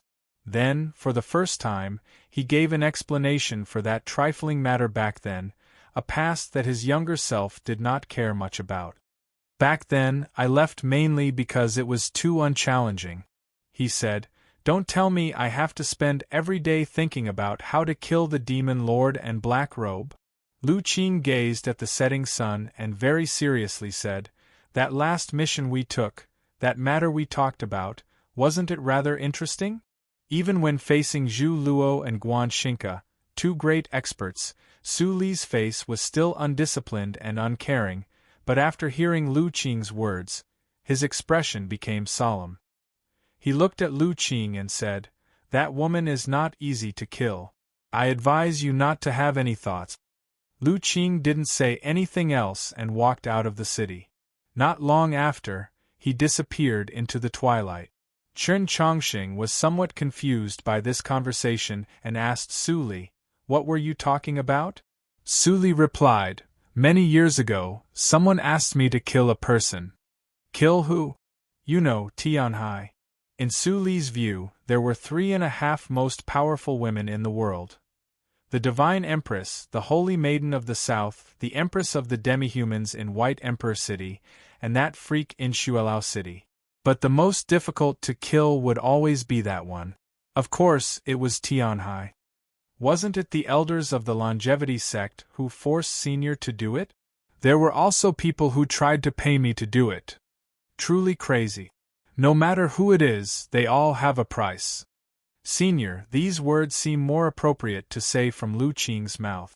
Is it very strange to say it from me? Senior, you and Lu Qing. Just what is your relationship? I was the one who brought him into the profession of assassins, and I was also the one who taught him his skills. Su Li's reply was very casual, like he was talking about a trifling matter that was not worth mentioning. Chen Chongqing suddenly thought of a matter, a possibility. Back in the wilderness, he had encountered the 28 Divine General Shui He. With Su Li's assistance, He had cut off one of Shui's arms, but he was also worried that Shui would be conveniently killed by Lu Qing, who was hiding in the wilderness. When Su Li spoke of Lu Qing's origins, he also mentioned the chief assassin on the ranking of assassins that the Pavilion of Heavenly Secrets had ranked. In their conversation, Su Li was also rather respectful towards that assassin. Chen Chongqing looked at Su Li and asked in disbelief, "Could it be? Senior, you are that #1 assassin in the world?" "When I was young, I worked in this profession for a period of time. And then, if you do a profession, you have to love it and you have to do it to the extreme," Su Li said matter-of-factly. "As an assassin, I am naturally the strongest assassin." Chen Chongqing was very shocked. He could not understand why such an otherworldly expert would become an assassin. Su Li glanced at the yellow paper umbrella in his hand and said somewhat ruefully, "At that time, I was really short of money." He did not finish. At that time, he was so short of money that he could not even buy a broken umbrella. With this, some questions were easily resolved. At the time, Chen Chongqing felt that something was wrong. How could Su Li admire an assassin, even if it was the #1 assassin in the world? Only now did he understand that the so-called admiration was still just narcissism. The twilight gradually dimmed. It was no longer blood-red, but rather more warm. An extremely sacred ray of light slowly entered Wang Po's body. His wounds began to heal at a visible rate. Previously, in the inn, in order to defeat Painted Armor Xiao Zhang and Liang Wangsun in a single blow, Wang Po had paid a very heavy price. Afterwards, in order to block Zhu Luo, he had been heavily injured. Now, he had basically recovered, but he did not know if he could make up for the loss of lifespan. The sacred light technique displayed by the Holy Maiden was truly close to a divine technique. Compared to the sacred light techniques of the Li Palace priests, the 13 divisions of Radiant Green, and the disciples of South Stream Temple, it was like the difference between a firefly and a star. Wang Po stood up and bowed to the Holy Maiden in thanks. He did not even glance at Su Li, because he did not like Su Li. He had come to Xuanyang City for business and reason, not for this person. He walked up to Chen Chongqing and said, "We've met before." Several months ago, at the main gate of the Mausoleum of Books, Chen Chongqing and Wang Po had met once. That night was precisely the night that Sun Mei failed to break into the divine path and died. Chen Chongqing replied, "Yes, senior." Wang Po's eyebrows drooped weakly. He seemed rather dispirited, and his voice was the same. "You're not bad." Chen Chongqing felt very happy, because he believed that Wang Po was truly a very good senior. Many young geniuses worshipped Su Li, but he did not. He felt that Su Li was very annoying, even though Su Li had taught him many things. He felt that compared to Wang Po, Su Li was wrong everywhere, even though Su Li was much stronger than Wang Po. In the past 16 years, he had only worshipped his senior brother Yu Ren. Now, it seemed like the object of his worship was another person called Wang Po. On the other side, Su Li finally asked that question, "How is my family's girl?" The Holy Maiden replied, "Mount Li sent a letter, so there shouldn't be any major problems." Su Li asked, "Then what about Mount Li?" The Holy Maiden replied, "I left in a hurry, so I only know that there are some problems." Su Li's eyebrows rose like swords, then gradually fell. After a moment of silence, he said, "With Qiushan, there should be no problems." When Chen Chongqing heard that name, he subconsciously looked over. Chapter 426. Chen Chongqing had never seen Qiushan Jun before. He could only guess what kind of person Qiushan Jun was through the retelling of Gohan Shi and the others and the praises of the common people. Gohan Shi, Guan Fei Bai, Qi Jian, and the others in his eyes were all very impressive. Each of them had their own areas of respect and learning, but every time they talked about Qiushan Jun, they would very naturally reveal that kind of absolute trust. This is a very scary thing. Now, Su Li actually believed that as long as Qiushan Jun was present, the chaos in Mountly should be fine. This sort of trust was even more terrifying. It must be known that no matter how outstanding Qiushan was, he was still a young man, not even 20 years of age. How could Su Li be so sure that as long as he was present, Mountly would not fall into chaos? He didn't understand, or rather, he didn't have confidence in himself at the beginning. Wang Po looked into his eyes and said very seriously, Qiushan is really not bad. The entire continent knew about the engagement, and even he found it interesting. A lot of people wanted to know, what kind of story would Chen Chongqing, Su Yurong and Qiushan, the three most outstanding figures of the younger generation, develop in the future. Wang Po really admired Chen Chongqing, so he wanted to remind the youth of how amazing of a person his future opponent would be. Chen Chongqing didn't know how to respond. Su Li replied, "He's not as good as Qiushan, at least not right now." Wang Po replied, "Although it's not as good, it's not too far off. Besides, whether it's better or not has never been our problem." This sentence had a deeper meaning, but Chen Chongqing understood it clearly. On a certain level, he and Wang Po could communicate, even though they were still strangers. Wang Po and Chen Chongqing clasped their hands in greeting, then bid farewell. Su Li suddenly said, "Why do I feel somewhat unhappy?" The holy maiden looked at him and asked with a smile, "Jealous?" Su Li said, "What are you saying?" The holy maiden said, "Chen Chongqing and Wang Po are the same kind of people, but not you." Su Li said somewhat helplessly, "That child Qiushan doesn't really resemble me." The holy maiden said, "There is a young man who looks like you." "Who?" "The Tang old master's grandson, Tang Tang." Su Li said in disgust, "I hate the people of the Tang clan the most." The holy maiden said, "People often hate themselves the most." Su Li sneered, "Junior sister has lived on Holy Maiden Peak for too long, and your conversation is getting more and more boring." The saintess smiled and said, "Then, senior martial brother, can you take me to travel around the 4 seas? Thus, there was nothing to say. Wang Po had nothing more to say. He turned and walked out of Xuanyang City, his tall and thin body slightly stooped. He didn't seem like an expert of the proclamation of liberation at all, didn't seem like a brave warrior who had just fought a magnificent battle. He only seemed like a shabby accountant.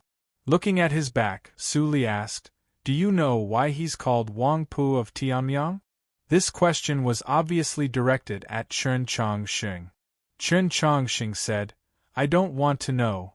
Su Li was rather surprised and rather annoyed. Chen Chongqing was more concerned about something else. "Why does it seem like he doesn't want to talk to you?" Su Li was even more annoyed. "This kid has never liked me, so naturally he won't talk to me." Wang Po's blade cultivated the straightforward path. If he did not like Su Li, he would not care about Su Li. Regardless of whether Su Li was Su Li, if he wanted to save Su Li, he would come to save Su Li, even if Su Li was Su Li. Just as he had once said, he always treated matters and not people. Just when Chen Chongqing was prepared to say something, he noticed that the holy maiden had been quietly standing at Su Li's side the entire time. She did not interrupt, nor did she make any movements. She was just like a little bird resting on a wudong tree. Who would have thought that the junior martial uncle of Mountly, famed for being cold-blooded and murderous, would actually have this sort of relationship with the holy maiden of the south, famed for her purity and holiness? Su Li knew what he was thinking and said, "No one is truly isolated, except for that empress of yours." This was already the second time he had mentioned a similar conclusion. It was unknown if there was some deeper meaning hidden within it. The holy maiden had been watching Chen Chongqing the entire time. She felt that compared to Su Li, this youth seemed a little too dull, and could not compare to Qiushan's elegant bearing. He could only barely be considered satisfactory. But she then thought, could this be the obsession in her heart causing mischief? Could it be affecting her own judgment? As a result, she had never expressed it. The so-called obsession was something that could not be desired. Back then, for all sorts of complicated reasons, she and Su Li could not be together, and it was impossible for them to be together. In these past few years, they did not even have any contact on the surface, such that no one in South Stream Temple or the Mount Li Sword sect knew. As a result, she had always had thoughts about Su Yorong's marriage. She wanted Su Yorong to marry Qiushan Jun. Because Qiushan Jun truly was outstanding enough, even perfect, completely worthy of her female disciple. Moreover, the entire continent knew that, although there was no official title, Su Li's true successor in Mount Li was Qiushan Jun, hoping that the next generation could complete the task that she had not completed back then was also a kind of obsession. With this thought, she subconsciously glanced at Su Li, her eyes still as complicated as the sea of stars. Although I don't like this kid, I have to admit that he's not one bit inferior to Qiushan. Su Li looked at her and smiled. Just now, I was intentionally bickering with Wang Po because I couldn't bear to see his lifeless appearance. The holy maiden said, Qiushan is your successor. Su Li looked at Chen Chongqing and said, on the way here, I also taught him a few things. The holy maiden was very clear on how proud Su Li's personality was and how high his standards were. She could not help but be somewhat shocked. She looked at Chen Chongqing and said with a smile, if that's the case, then I need to treat you even more seriously. Anyone would feel proud to receive these words from the holy maiden. Moreover, if Chen Chongqing wanted to marry Su Yorong, the meaning hidden in the holy maiden's words would make him even happier. But now, when he saw the holy maiden's white clothes, he subconsciously thought of the white clothes in the garden of Zhou, that young girl. As a result, his next words blurted out. My lady misunderstands. I have no plans to complete the engagement. After saying this, Chen Chongqing's mood became somewhat strange, as if he had returned to the divine general of the East's estate a year ago. He relaxed a little, but for some reason, he also felt somewhat disappointed and frustrated. Perhaps he no longer needed to bear any burden. It had always been these two diametrically opposed emotions. When the holy maiden's attitude had just changed, he had brought up the matter of annulling the engagement. The holy maiden would definitely be angry, and he did not dare to face it directly. He looked at Su Li and said, Senior, after returning to Mount Li, I must trouble you to quickly take care of that matter. He was naturally speaking about the matter of Liang Xiaoxiao using his death to accuse the three of colluding with the demons. Su Li said nothing. Qi Jian was his daughter, so he would naturally take care of this matter. Chen Chongqing suddenly thought of another matter. He looked at Su Li and said seriously, Senior, I won. After returning to the human world from the snowy plains of the land of demons, he had suffered an assassination in the military stronghold, and then he had been pursued by the cavalry of the great Zhou in the snowy forest. At the time, Chen Chongqing and Su Li had had a conversation, and there had been a few more conversations afterwards, about this world and the hearts of people. Su Li believed that this world was ice-cold. Chen Chongqing believed that this world was warm. Su Li believed that the hearts of people were sinister. Chen Chongqing believed that not everyone's hearts were like this. They did not make a bet, but they both knew what the other was thinking. At the end, in the beautiful spring sunshine of Xuanyang City, Chen Chongqing pushed open the window, yelled out those words, and opened the lid of the dice cup. Chen Chongqing believed that he had won. Su Li said, just like Zhu Luo said, in the entire world, there is only one idiot, one youth, and one ghost that cannot see the light. Chen Chongqing said, but in the end there is still one idiot, one youth, and that ghost that cannot see the light. In the end, it really did appear in the light of day, standing in front of you. That assassin that had followed them for several dozen days, in Chen Chongqing's view, was a very beautiful matter, a very heartwarming story. He said, the facts prove that human nature is good. Su Li shook his head. I still don't think so, Chen Chongqing said, but at least there is a good side. Just like how Senior is decisive in killing and looks down on the world, But there is also a good side. Su Li arched his brows. It's not like you're frying a pancake, so where did you get so many sides? Do you want to add an egg? Chen Chongqing asked. Then in the hot spring in the snowy mountains, why did Senior lie to me at the very beginning? You didn't hesitate to play the role of a villain to infuriate and frighten me so that I could leave? Senior could have just said it. He had asked Su Li this question at the very beginning, but Su Li had never given him an answer. Su Li looked into his eyes and said, It's not because I'm a good person, but because you're a good person, a real person. So if I had directly told you to leave, you wouldn't have left. Chen Chongqing fell silent for a while, then said, But Senior still wanted me to leave, not wanting to drag me down. He believed that this was the best proof. Su Li was a good person. For some reason, he was especially obsessed with proving this point. Su Li was somewhat annoyed by his pestering. He said, I'm not a good person.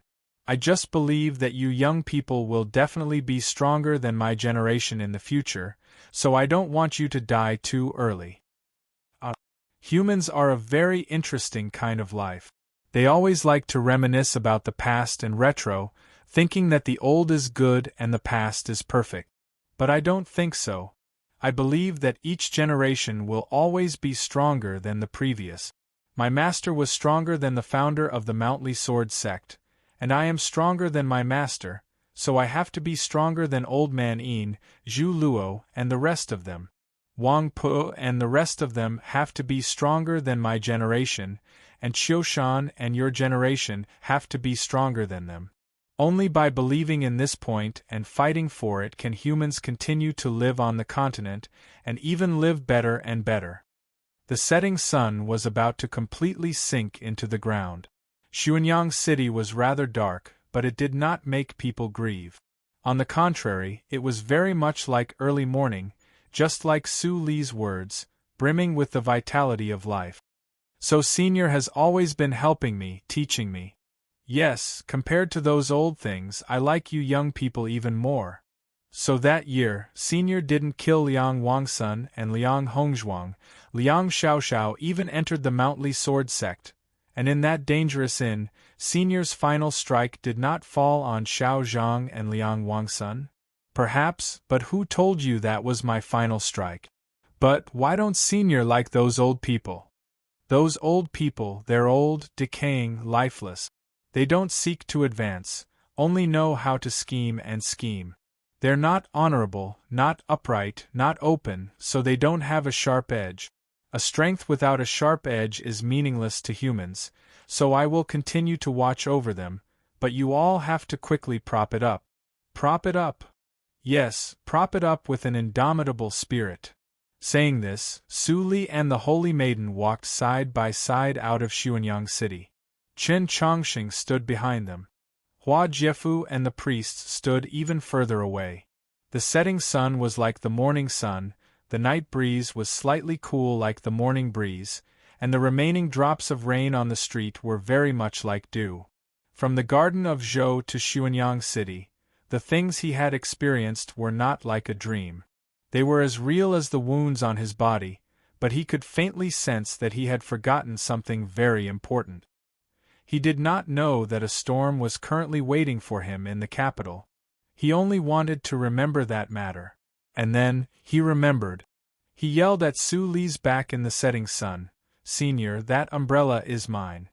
The second volume, Lord Mo's Journey Long Ago. Chapter 427. Chen Chongqing was about to return to the capital. Upon hearing this news, Zhuang Huanyu fell silent for a very long time, just like a few days ago when he heard that Chen Chongqing was still alive. After the party from the garden of Zhou left Hanqiu City and returned to the capital, Zhexiu was requested by the imperial court from the Li Palace.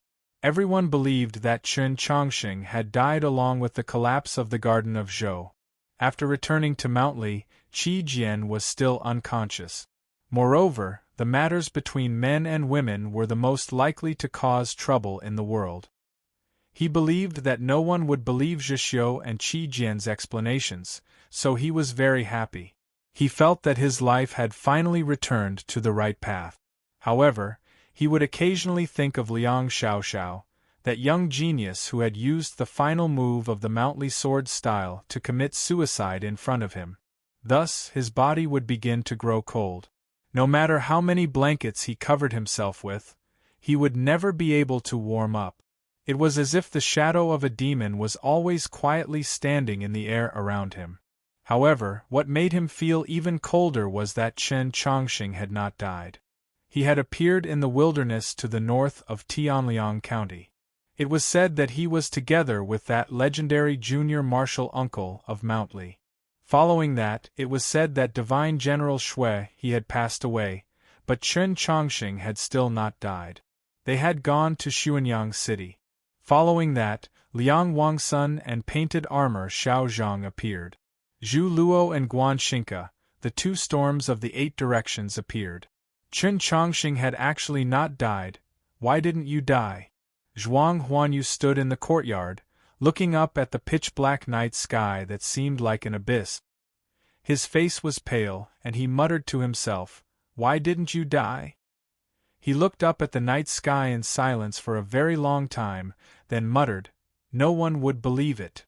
Several months ago, after that night when Wang Zhizi comprehended the Tao, the capital of the Great Zhou was once again bathed in silver starlight. That was because Chen Chongqing was viewing the monoliths and cultivating in the mausoleum of books. After that night, the entire continent knew of his meritorious service for the human world, and also knew of the Li Palace's true attitude towards him. Chen Chongqing became the youngest principal of the Tradition Academy in history. His Holiness had chosen him as his successor. He was the successor of the Orthodoxy. No one believed that the successor of the Orthodoxy would collude with the demons, because it was impossible for the demons to give him any greater benefits. If he had died in the Garden of Zhou at the very beginning, or perhaps for the benefit of some living person, some people could have tried to believe him. However, Su Li had returned to Mountly alive, and Chen Chongqing had returned to the capital alive. Then everything had come to an end, and the scheme that Liang Xiaoxiao had weaved with his own death was about to be broken. Of course, there were also people who held different views, such as that terrifying Lord Zhou Tong. This was because Zhou Tong knew that Chen Chongqing was Daoist Ji's student.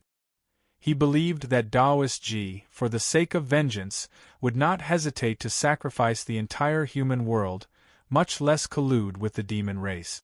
However, Zhuang Huanyu did not know of these things, so as more and more news of Chen Chongqing's return to the south spread to the capital, he became more and more taciturn.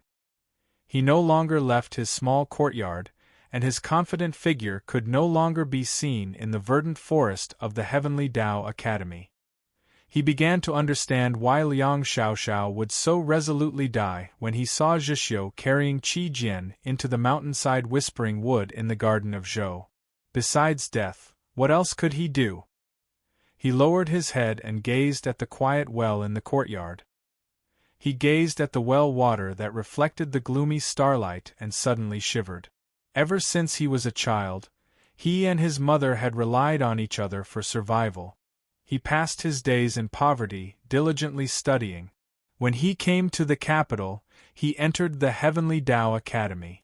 Because his father was the vice principal of the Heavenly Tao Academy, and because his talent in cultivation was extremely high, he received the love of many teachers and the respect and love of his schoolmates.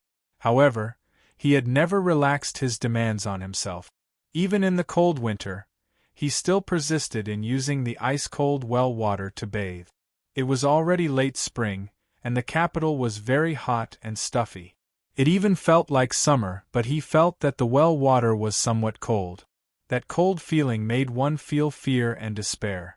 Gazing at the mouth of the quiet well, Zhuang Huanyu's face grew paler and paler. After a very long time, he finally turned and left the well. This was the first time in many days that he had left the small courtyard he lived in. On the way, the students of the Heavenly Tao Academy that he met all looked at him with astonished expressions. One by one, they moved to the side of the road and bowed in greeting. Zhuang Huanyu acted as if he did not see anything, nor did he speak to his schoolmates. He directly walked to the front of a building in the depths of the Heavenly Tao Academy. This was the residence of the principal of the Heavenly Tao Academy. Back then, Mao Chuyu had lived here. Later on, Mao Chuyu went to the Li Palace to take over as Archbishop of the Hall of Subjugation, and this place became the residence of the new principal. The new principal of the Heavenly Tao Academy was surnamed Zhuang, and he was his father.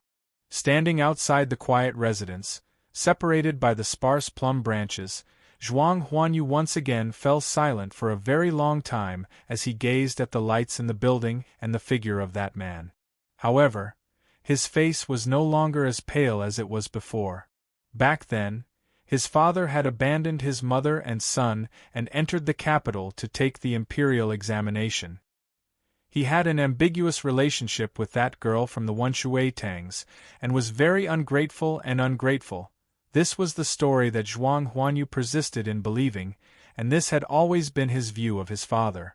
Thus, he had always harbored a great hatred and malice towards his father. As a result, when facing his father, he would always have the greatest courage. He did not know why he had come here tonight, but he realized that because of his anger towards that man behind the window, the despair and coldness in his heart had actually improved by a great deal. Afterwards, he left the Heavenly Tao Academy and walked to the stone pillar of the Li Palace. He stopped and did not continue forward. He was a genius of the Heavenly Tao Academy, and was also one of the next generation that the orthodoxy had focused on nurturing. He had sufficient qualifications to enter the Li Palace, but he did not, because he had not come to the Li Palace to sightsee, but to see those last few night cherry trees. He had come to the Li Palace to see a person, but even if he entered the Li Palace, he would not be able to see that person. Just like how even though he was a genius like Zhuang Huanyu, he did not have the qualifications to approach that person. Just like before in the Heavenly Tao Academy, he could only occasionally see that fairy-like junior sister in Principal Mao Chuyu's garden, and then watch her depart like a fairy. Standing in front of the Li Palace, he calmly gazed at the Hall of Pure Virtue in the darkness, imagining the life of that junior sister in the Pope's green leaf world. Zhuang Huanyu began to reminisce. He wanted to sort through the events of the past few years, to understand just how all these things had happened. Several years ago, he and she had met in the Heavenly Tao Academy, and then, at the Ivy League gathering, they had met again.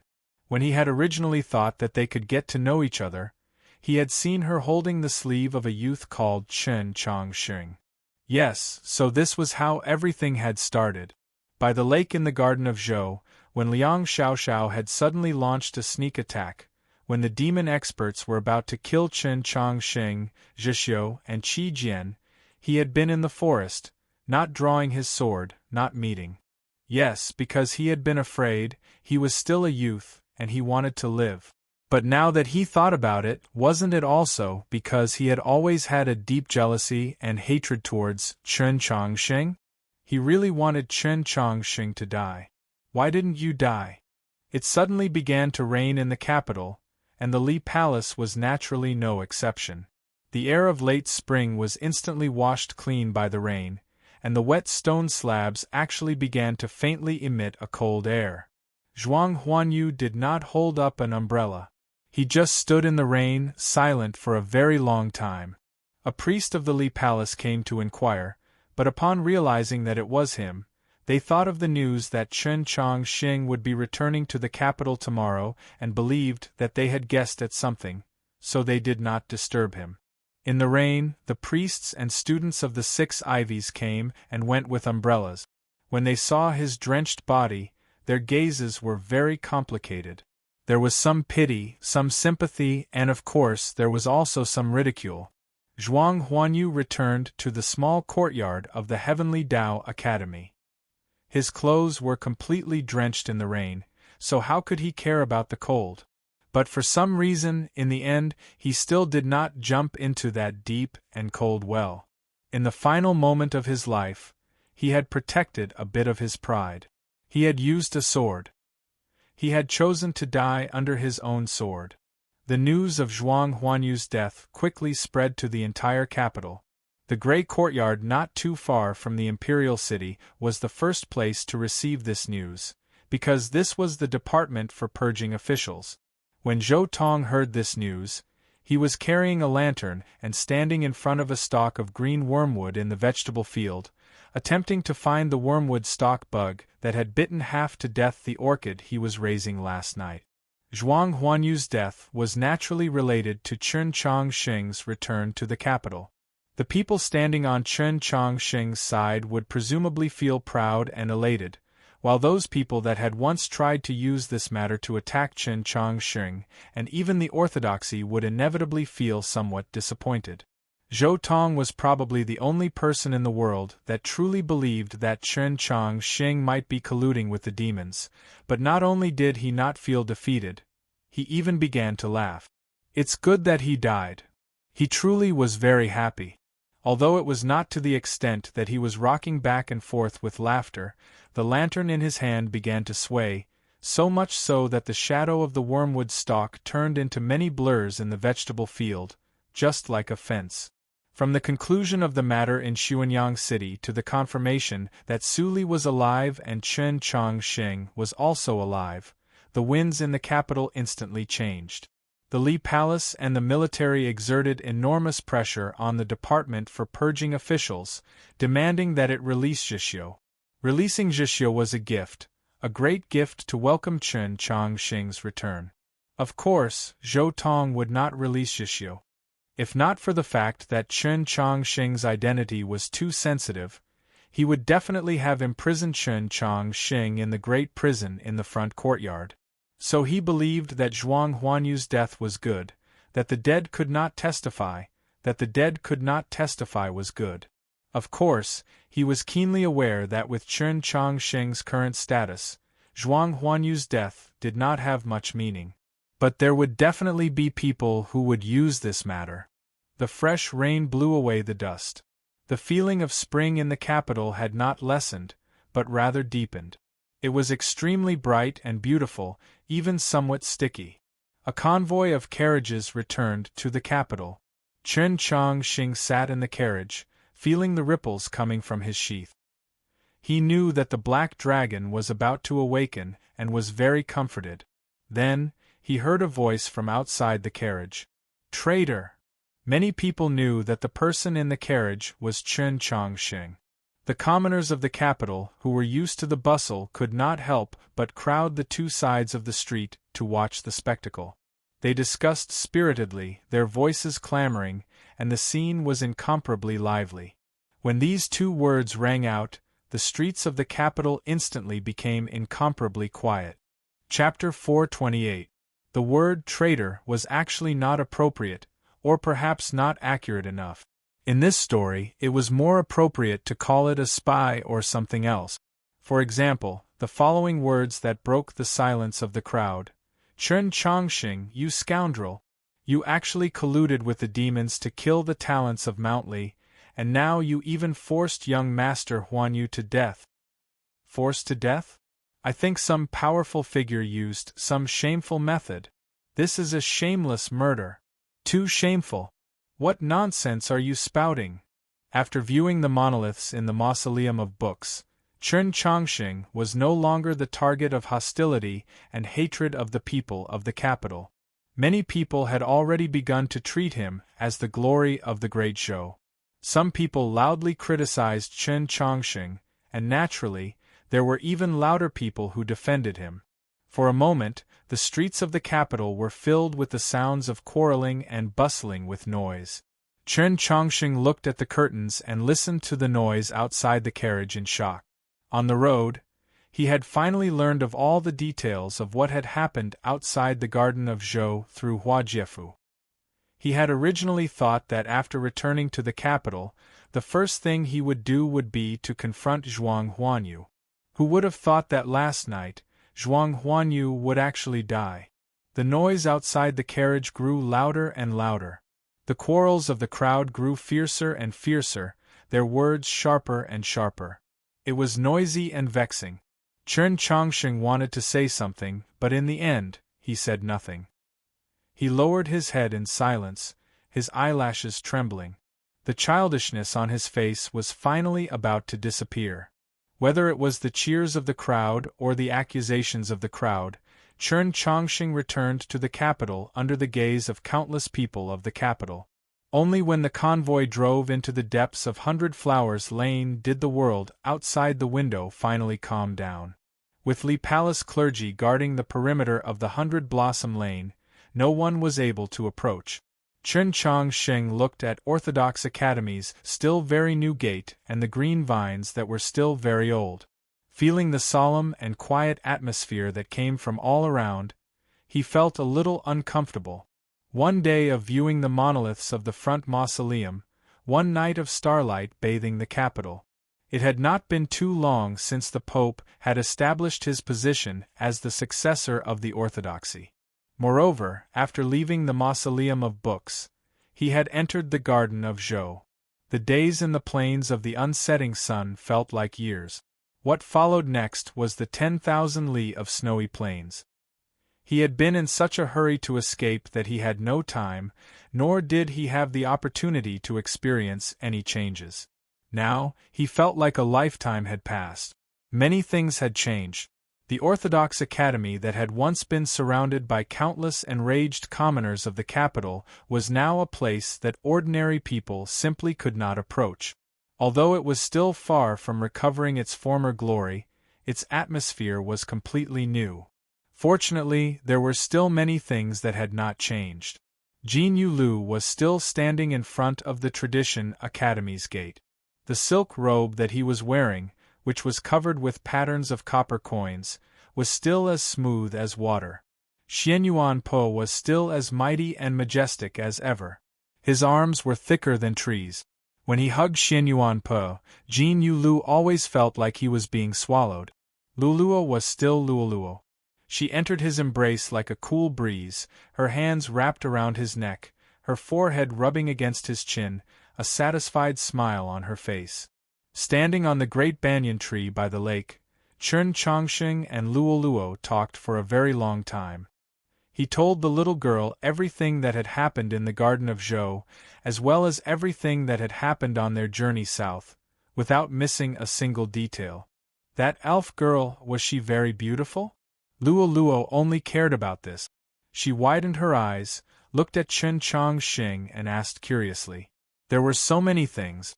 There was a grand battle, there was a conspiracy and assassination, there was a sword that traveled 10,000 miles, there was an unsheathing of 10,000 swords, there was an iron blade that broke through the wind and rain. Luoluo only cared about these. Chen Chongsheng naturally could not forget that girl called Chen Chujian, but he suddenly realized that he could not clearly remember her appearance. For some reason, he felt a chill run through his body, as if he was losing something. Luoluo could sense the change in his mood. She looked at him sympathetically and grabbed his sleeve. She softly said, "Teacher, don't worry. I'll think of a way to have someone investigate." The journey from Xuanyang City to the capital was very long. There was a lot of time. Besides clearing his memories and preparing for the capital, Chen Chongsheng naturally did not forget to ask the people of the Orthodoxy to help find the whereabouts of Lady Chu Jian. However, neither the priests of the Li Palace nor the people of Honshu City could confirm that there was such a girl among the ethereal opening cultivators that had entered the Garden of Zhou. Thus, it was naturally even more impossible to confirm that she had survived. Hearing Luoluo's words, Chen Chongsheng felt a little more at ease. The elves had a very close relationship with White Emperor City and the Great Western Continent. Luoluo's mother was the eldest princess of the Great Western Continent and her father was the White Emperor of the demi-humans. It should be more convenient for her to ask someone to investigate. Luoluo added, "Zhuang Huanyu is dead." She had long forgotten that when she was studying in the Heavenly Tao Academy, she had once seen that genius classmate of hers in Principal Mao's garden. She only mentioned it now because she was worried that Zhuang Huanyu's death would bring trouble to her teacher. Chen Chongsheng was quiet for a while, then said, I know. Luoluo added, "Teacher, I went to the imperial palace twice to have them release Jishyo, but I didn't succeed." Chen Chongsheng rubbed her head and smiled. "So you're to blame?" Luoluo rubbed her head against his palm. She had a tiger's head and was very cute. The sunlight fell on the spring lake and then reflected off the branches of the great banyan tree, transforming into countless motes of light that could change shape at any time. One of these motes fell on Chen Chongsheng's face. Luoluo stared at this mote of light and began to giggle. She was very happy because her teacher did not blame her, nor did he thank her. In order to make her happy, he even copied her words. Following that, Chen Chongsheng used an hour and 3 large buckets of hot water to clean himself from head to toe. Then he and Luoluo went to the Li Palace. The Pope was waiting for him in the Li Palace. It was not the great hall of light, but that quiet side hall. The light in the hall was very dim. Only the tender green of the green leaf in the pot leapt into one's eyes.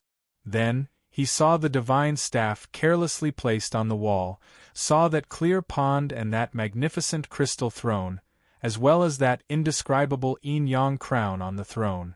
Finally, he saw that old man dressed in hemp garments. Different from the fanatical worship of the believers of the world, the Supreme Pope seemed just like an ordinary old man. He was not even as eye-catching as those external objects like the divine staff or the divine crown. Seeing the Pope's back as he watered the green leaf, Chen Chongsheng's thoughts were somewhat disorderly. Everyone knew that he was the Pope's chosen successor, and some powerful figures even knew that he was the Pope's martial nephew. To put it another way, he had always been the Pope's sole successor in this world. But the problem was that he had only met the Pope twice. He was truly not familiar with the Pope, and it was even more difficult to say that he was close. The Pope took out a handkerchief and wiped his hands, then turned around and smiled at him. "I remember that Su Li is very fond of gourmet food. Following him, did you eat anything good?" The Pope's expression was clearly so amiable, his voice so gentle, as if an elder was asking a junior who had returned from a long journey, and in order to not make the junior too nervous, he had asked a very trivial question at the beginning, but Chen Chongsheng felt as if a great mountain that spanned across the heavens and earth was pressing down on him. From the snowy plains of the land of demons to Xuanyang City, many people wanted to kill Su Li. Behind those people stood a lofty figure that seemed like a god. It was the Pope. But Su Li had survived to a large extent because of Chen Chongsheng. Thus, he could not help but think that the Pope's words had some hidden meaning, so he could not help but be nervous. This nervousness is probably the nervousness of paying respects to my father-in-law? Tomorrow there will be 2 chapters. Chapter 429. In the eyes of the common people, the Pope's trust and love towards Chen Chongsheng was at its peak, even somewhat baffling. Logically speaking, Chen Chongsheng should naturally act according to the Pope's will, but in reality, from the military stronghold to Xuanyang City, Chen Chongsheng had done many things that went against the Pope's will.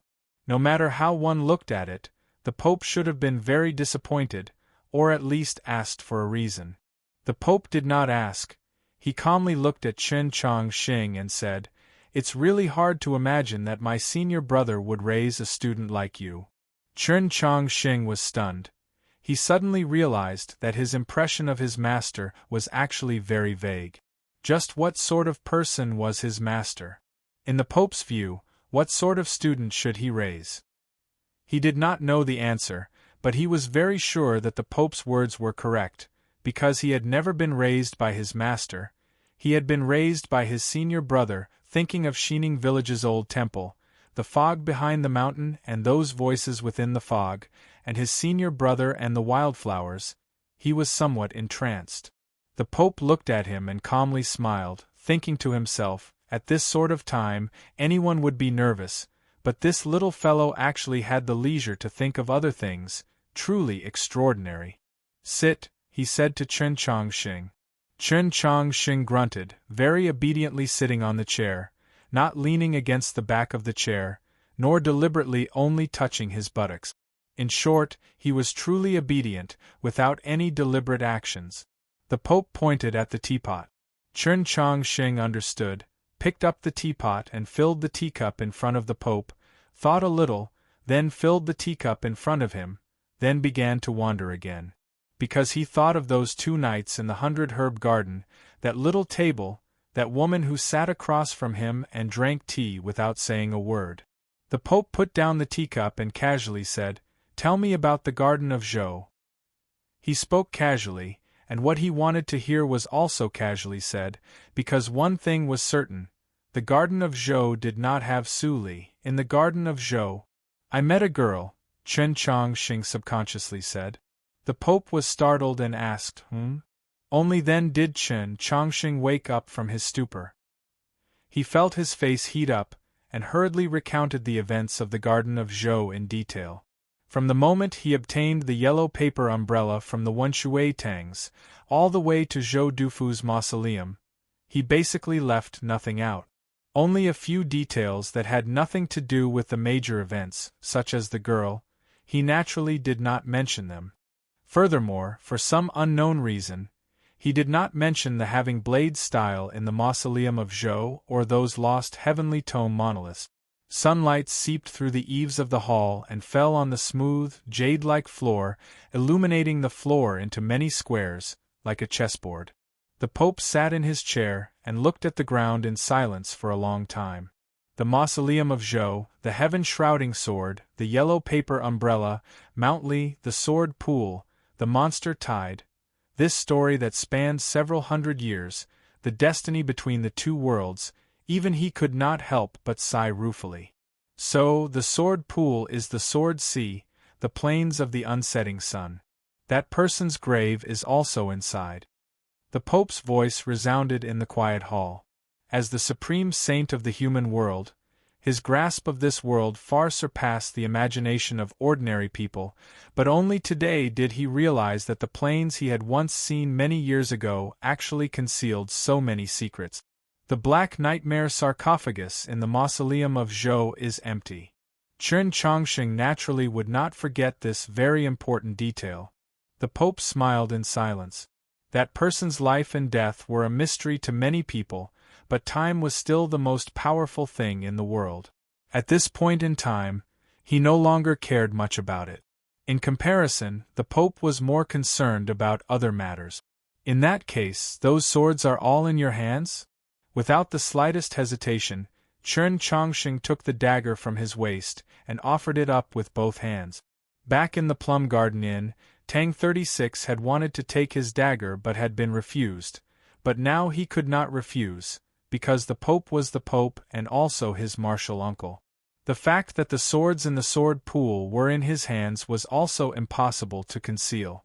Back in the wilderness when he fought with Divine General Shui He, those swords had already appeared. Do you know what this sheath is? The Pope did not take the dagger, but looked at him and asked. Chen Chongqing shook his head. The Pope was somewhat sorrowful, saying, this was the Orthodox Academy's cornerstone treasure. Later on, it disappeared amidst that blood and fire. As it turns out, it was taken away by your master. Chen Chongqing didn't know what to say. Senior and I were schoolmates, and also from the same sect. Now that I think about it, his talent in cultivation and intelligence have always been far above mine, but in the end, it was I who inherited the position of Pope and he who went to the Orthodox Academy to become principal. The Pope gazed at the sky outside the hall, the sea of stars in his eyes slowly appearing and disappearing, like clouds and time. Because his obsession was too strong. Don't learn from him. Chen Chongqing still didn't know what to say. Even today, he still did not know the true inside story of the Orthodox Academy. Even if he knew, he still had no right to speak. What about those swords in the sword pool? The Li Palace will send out an edict to the world. Those sects that still have descendants, first register them and then return the swords to them.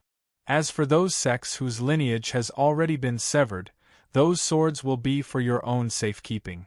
Chen Chongqing understood that with this arrangement, after the Mausoleum of Books, he could be considered to have performed a great service for the human world. The criticism brought about by the deaths of Liang Xiaoxiao and Zhuang Huanyu would be greatly alleviated. He said, "Everything will be as Your Holiness has arranged." He did not respectfully address him as Your Holiness, did not pull on his sleeve and call him martial uncle, only softly saying Your Holiness was already some sort of progress that allowed him to finally return to the natural and intimate world of his sect. The Pope was very satisfied. He said to him, "Go, have a good rest." Seeing his expression, the Pope understood what he was worried about and said, "Zheshio will come out very quickly." From start to finish, the Pope had not asked him a single question about Su Li. Returning to the capital for the first time, how could he have a good rest? Leaving the Li Palace, he could not return to the Orthodox Academy, nor could he visit Zheshio, so Chen Chongqing was taken by priest Xian to the Bureau of Ecclesiastic Education. The row of red maple trees should have been like fire, but in the late spring and early summer, they were a dense green that surpassed jade.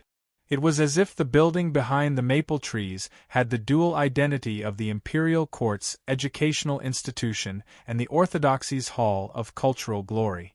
In the deepest part of the hall, in that room filled with plum blossoms, Mei Lisha sat behind a table, his eyes closed as if he was not asleep. The age spots on his face were even more distinct, just like the rouge plum on the table. Chen Chongqing stood in front of the table, separated by the rouge plum, looking at the Archbishop with a rather complex mood. Compared to the Pope, Archbishop Mei Lisha did not have any relationship with him. Logically, he should have been even more unfamiliar with him, but for some reason, he had always felt that the Archbishop had treated him extremely well. Whether it was the Grand Examination or the Garden of Zhou, Archbishop Mei Lisha had provided him with far too much assistance and convenience.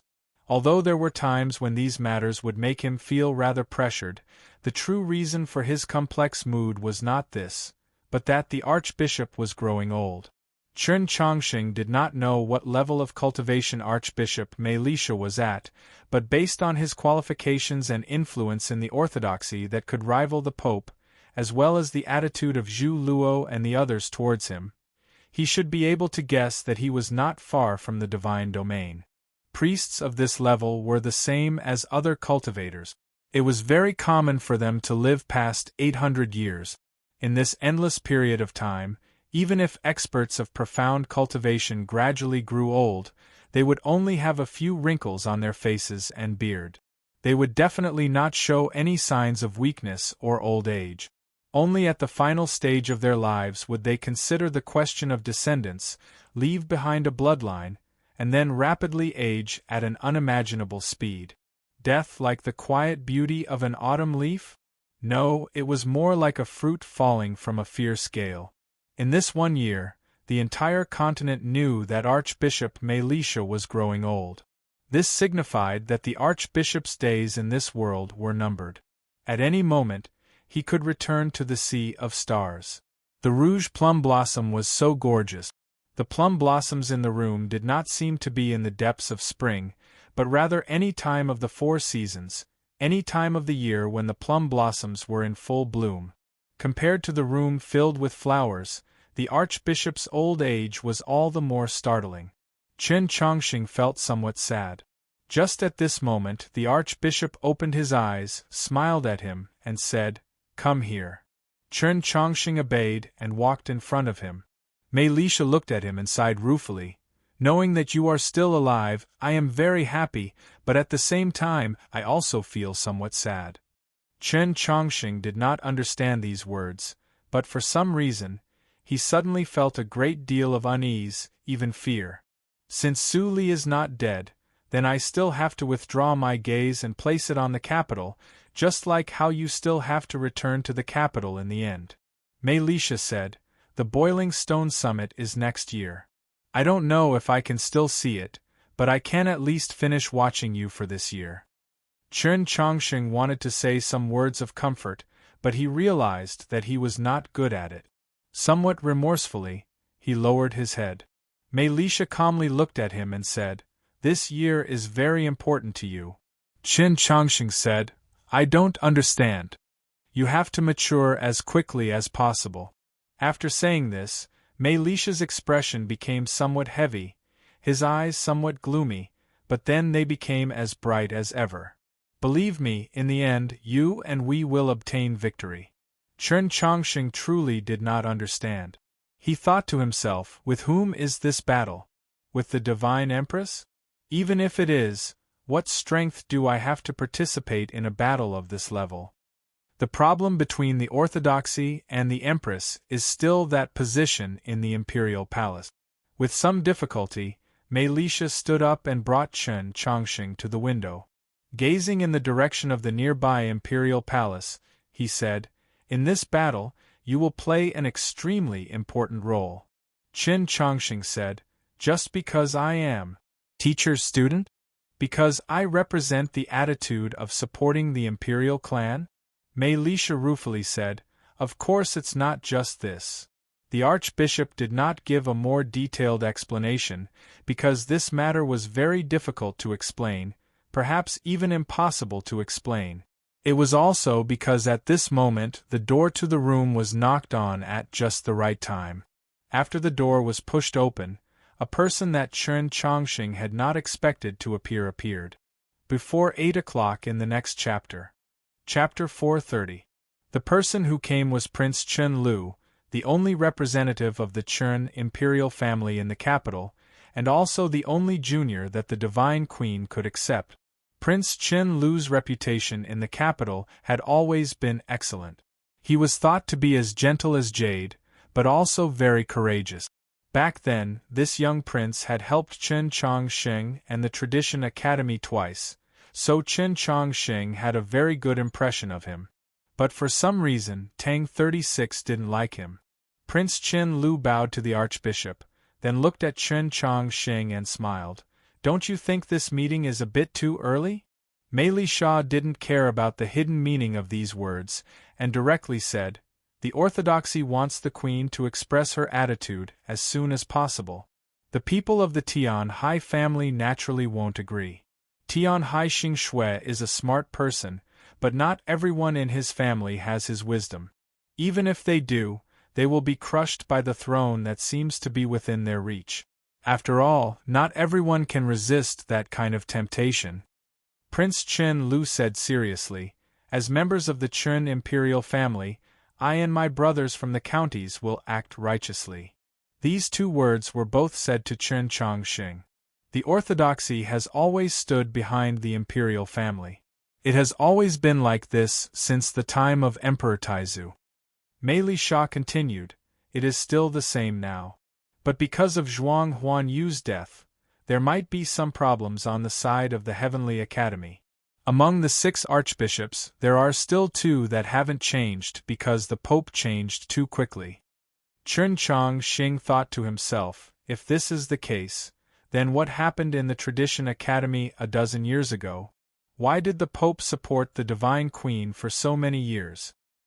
He understood that this was an analysis of the current situation, but he still didn't understand what he could do. What was the meaning of the archbishop arranging for him to meet with Prince Chen Lu?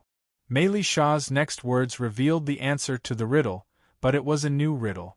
For both Chen Changxing and Prince Chen Lu who heard this, it was the same. "Your Highness, please remember what Chen Changxing has sacrificed in the future." Prince Chen Lu listened thoughtfully, but he couldn't think of anything. Chen Changxing couldn't think of anything, so he thought of something else and asked, "What about Zhixiu?" The Pope said that Zhixiu would come out soon, but he was still very worried Zhixiu was still in the Great Prison. He couldn't imagine what kind of terrible torture the Wolf Clan youth had endured during this period of time. Mei Lisha said, "If the imperial court still doesn't release him, in a few days, I will personally pay a visit." Prince Chen Lu looked at him and said apologetically, "On the second day after Zhixiu was imprisoned, I handed over my name card, but you also know that this prince doesn't have much influence in front of Lord Zhou Tong." Standing among the maple trees overflowing with spring, Chen Chongqing gazed in the rumored direction of Zhou prison, then in the direction of the Mausoleum of Books, and finally in the direction of the Imperial Palace and the Li Palace. He sighed. He wasn't an ordinary youth, but he was still a youth in the end. There were some things in the world that were too complicated and too heavy for him to bear. It was even to the extent that he found it difficult to breathe.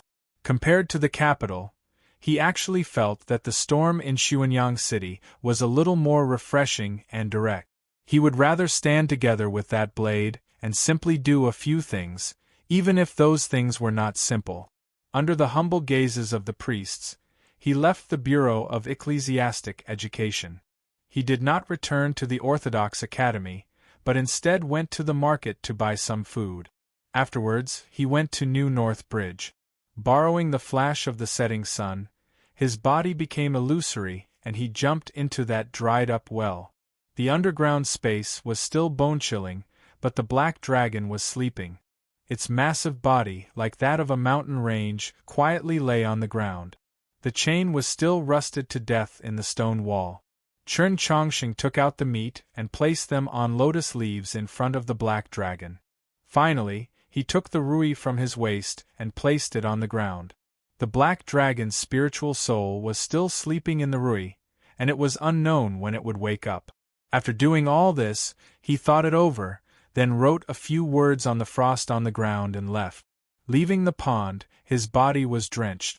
After changing into the dry clothes that he had prepared, he once more saw the black goat in the courtyard of the Imperial Palace. He smiled, bent his knees, and hugged it affectionately.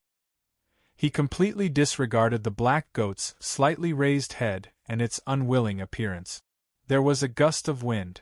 The chill was still there, but it was driven several dozen zhang away. The lotus leaves on the frost regained their tender green, and the fresh meat once more began to emit heat. The Tianhai Divine Empress held her hands behind her back and lowered her head to read the words that Chen Chongqing had just left on the frost. A mocking smile appeared on her lip. She did not even glance at it. With a slight push of her spiritual sense, the jade rui returned to her waist. The spiritual soul of the black dragon thus awoke, transforming into a clear and cold intent. Through the red mole between its brows, it returned to the dragon's body. The dragon's eyes slowly opened, snow rustling down. The mountainous dragon body began to shrink with unimaginable speed, ultimately transforming into that black-clothed girl. However, the coldness on its face had already been greatly diluted by that cinnabar mole. Do you see? Men are all fickle and lacking in loyalty, the Tianhai Divine Empress jeered at her. The black-clothed girl saw those words. After a moment of silence she said, "He doesn't know when I'll wake up. He has something to do, so he naturally leaves first. Moreover, he doesn't know that I'm a girl." "You are a female dragon," the Tianhai Divine Empress calmly said. "What meaning is there in letting him know this fact?" The black-clothed girl was very angry, the baleful aura on her brow greatly increasing. The temperature of the underground space rapidly dropped. The Tianhai Divine Empress did not care. The area several dozen zhang in circumference around her was still as warm as spring, and the ground by her feet even began to emit specks of green. In the world above the well, it was already early summer. At dusk there was a hint of summer heat. Business in the distant ice shop had improved, but this place was very cold and cheerless, because there were many guards scattered around, and also because of the two terrifying snow mastiffs under the trees in the grass. Mou held the rope in her hand and quietly waited. When the Divine Empress's figure reappeared, she immediately walked over and said, "Prince Chen Lu also went to the Bureau of Ecclesiastic Education." The Divine Empress glanced at her and asked, "What do you want to say?" Mou replied, "I don't understand. Even if Chen Chongqing is Taoist Ji's student, how could he be worthy of the orthodoxy's attention? Could it be some sort of smokescreen?" This sort of incomprehension was a question that she, as a subject and advisor, had to immediately raise, but perhaps she herself did not realize it. This would also cause the Empress to lower her guard against Chen Chongqing. The Divine Empress said, "The actions of the Orthodoxy's people are best for them to deliberately mystify things. There is no need to pay attention to them." After saying this, she walked towards the imperial city. The two snow mastiffs silently left the tree and followed behind her. Looking at the Empress's back, Mou smiled bitterly, thinking, if there really is no need to pay attention, then why did the Empress follow Chen Chongqing right after he came to see the Black Dragon? Her incomprehension was because she did not know of the agreement between the Divine Empress and the Black Dragon, did not know of the existence of the Jade Rui. Returning to the imperial palace, she looked at the pond in front of her and thought that Chen Chongqing should have come out from here. The Divine Empress then thought of that night even earlier, the scene of Chen Chongqing emerging from the pond for the first time, that youth did not care that he was in the dangerous depths of the imperial palace. Seeing a flower pot knocked over by a startled squirrel about to injure a woman, he charged over. A mocking smile appeared on the Divine Empress's face again, but it always felt like a senior mocking a junior. Her spirit slightly moved, the Jade Rui left her belt and floated above the pond. The water in the pond moved as if it was boiling, giving rise to a lot of mist. A ray of light shot out from the Jade Rui and fell on the mist. The scene gradually became clearer. It was the scene that the Black Dragon saw after leaving the capital with Chen Chongqing. Later on, her soul often slept in the Rui, and when the Rui was tied to Chen Chongqing's waist or wrist, it would also record the scene. Looking at the scene, the Divine Empress became quieter and quieter. Her smile did not disappear, but the mocking intent decreased a lot. What was left was some kind of interest. The scene flipped quickly and gradually became flowing light. It was many times faster than the normal speed of time. Only a saint like her could see it clearly. When the golden phoenix wings lit up the night sky and the scene of the heavily injured girl in white appeared, the Divine Empress raised her eyebrows. For the first time, she expressed some kind of concern. Su Yurong was her most beloved junior. Although she disguised herself, it could not be hidden from her eyes. In the following scene, Su Yurong and Chen Chongqing met, but they did not recognize each other. She smiled without saying a word, probably finding it very interesting. Finally, she saw the unsetting sun at the edge of the plains, the wild tide of monsters, Su Yurong's inseparability, Chen Chongqing's unabandonment, and that person's mausoleum. The smile on her face gradually disappeared. She silently gazed at the mausoleum of Zhou in the scene. After an unknown amount of time, the scene darkened and everything disappeared without a trace. She lightly waved her hand, returning the scene to the place where Su Yurong and Chen Chongqing first met, which was also the place where the misunderstanding began. That place was on the Reed Island by the lake. The two met but did not recognize each other. The Rui could not record Su Yurong's thoughts, but the Divine Empress clearly knew what she was thinking at the time. Why was it that after that, she never connected the unconscious fellow with Chen Chongqing, who was on the other side of the engagement? No matter who looked at it, Chen Chongqing did not seem like a 15-year-old youth. He was too calm and steady, even when he was unconscious.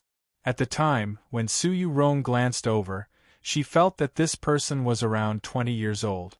Then, how could he be Chen Chongqing? The Divine Empress stood by the pond for a very long time, thinking about something.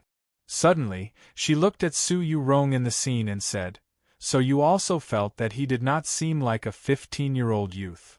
The night wind rustled the grass. At some point, a chief eunuch had arrived outside the hall. She asked, "How is it?" The chief eunuch reported in a low voice, "There are no new clues in the case." Lord Zhoutong also did not discover anything in Xining village, only that mad lord who of the imperial astronomer still insists that Crown Prince Zhaoming is not dead. He had followed the Divine Empress for several hundred years and experienced countless great events, yet when he mentioned the words of that mad lord who, his voice still began to tremble uncontrollably. The Divine Empress gazed at the place in the night sky where a certain star should have been. For a very long time, she did not speak. The title of this chapter was decided upon together with the leader. Slightly praising. Chapter 431. The Crown Prince was the natural successor to the throne.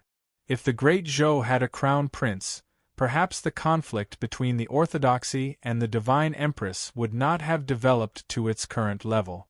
The situation on the continent would have been much calmer. In reality, the great Zhou truly did once have a crown prince. He was the son of Emperor Xian and the divine empress, Crown Prince Xiaoming. Alas, none of the successive crown princes of the great Zhou had a good ending.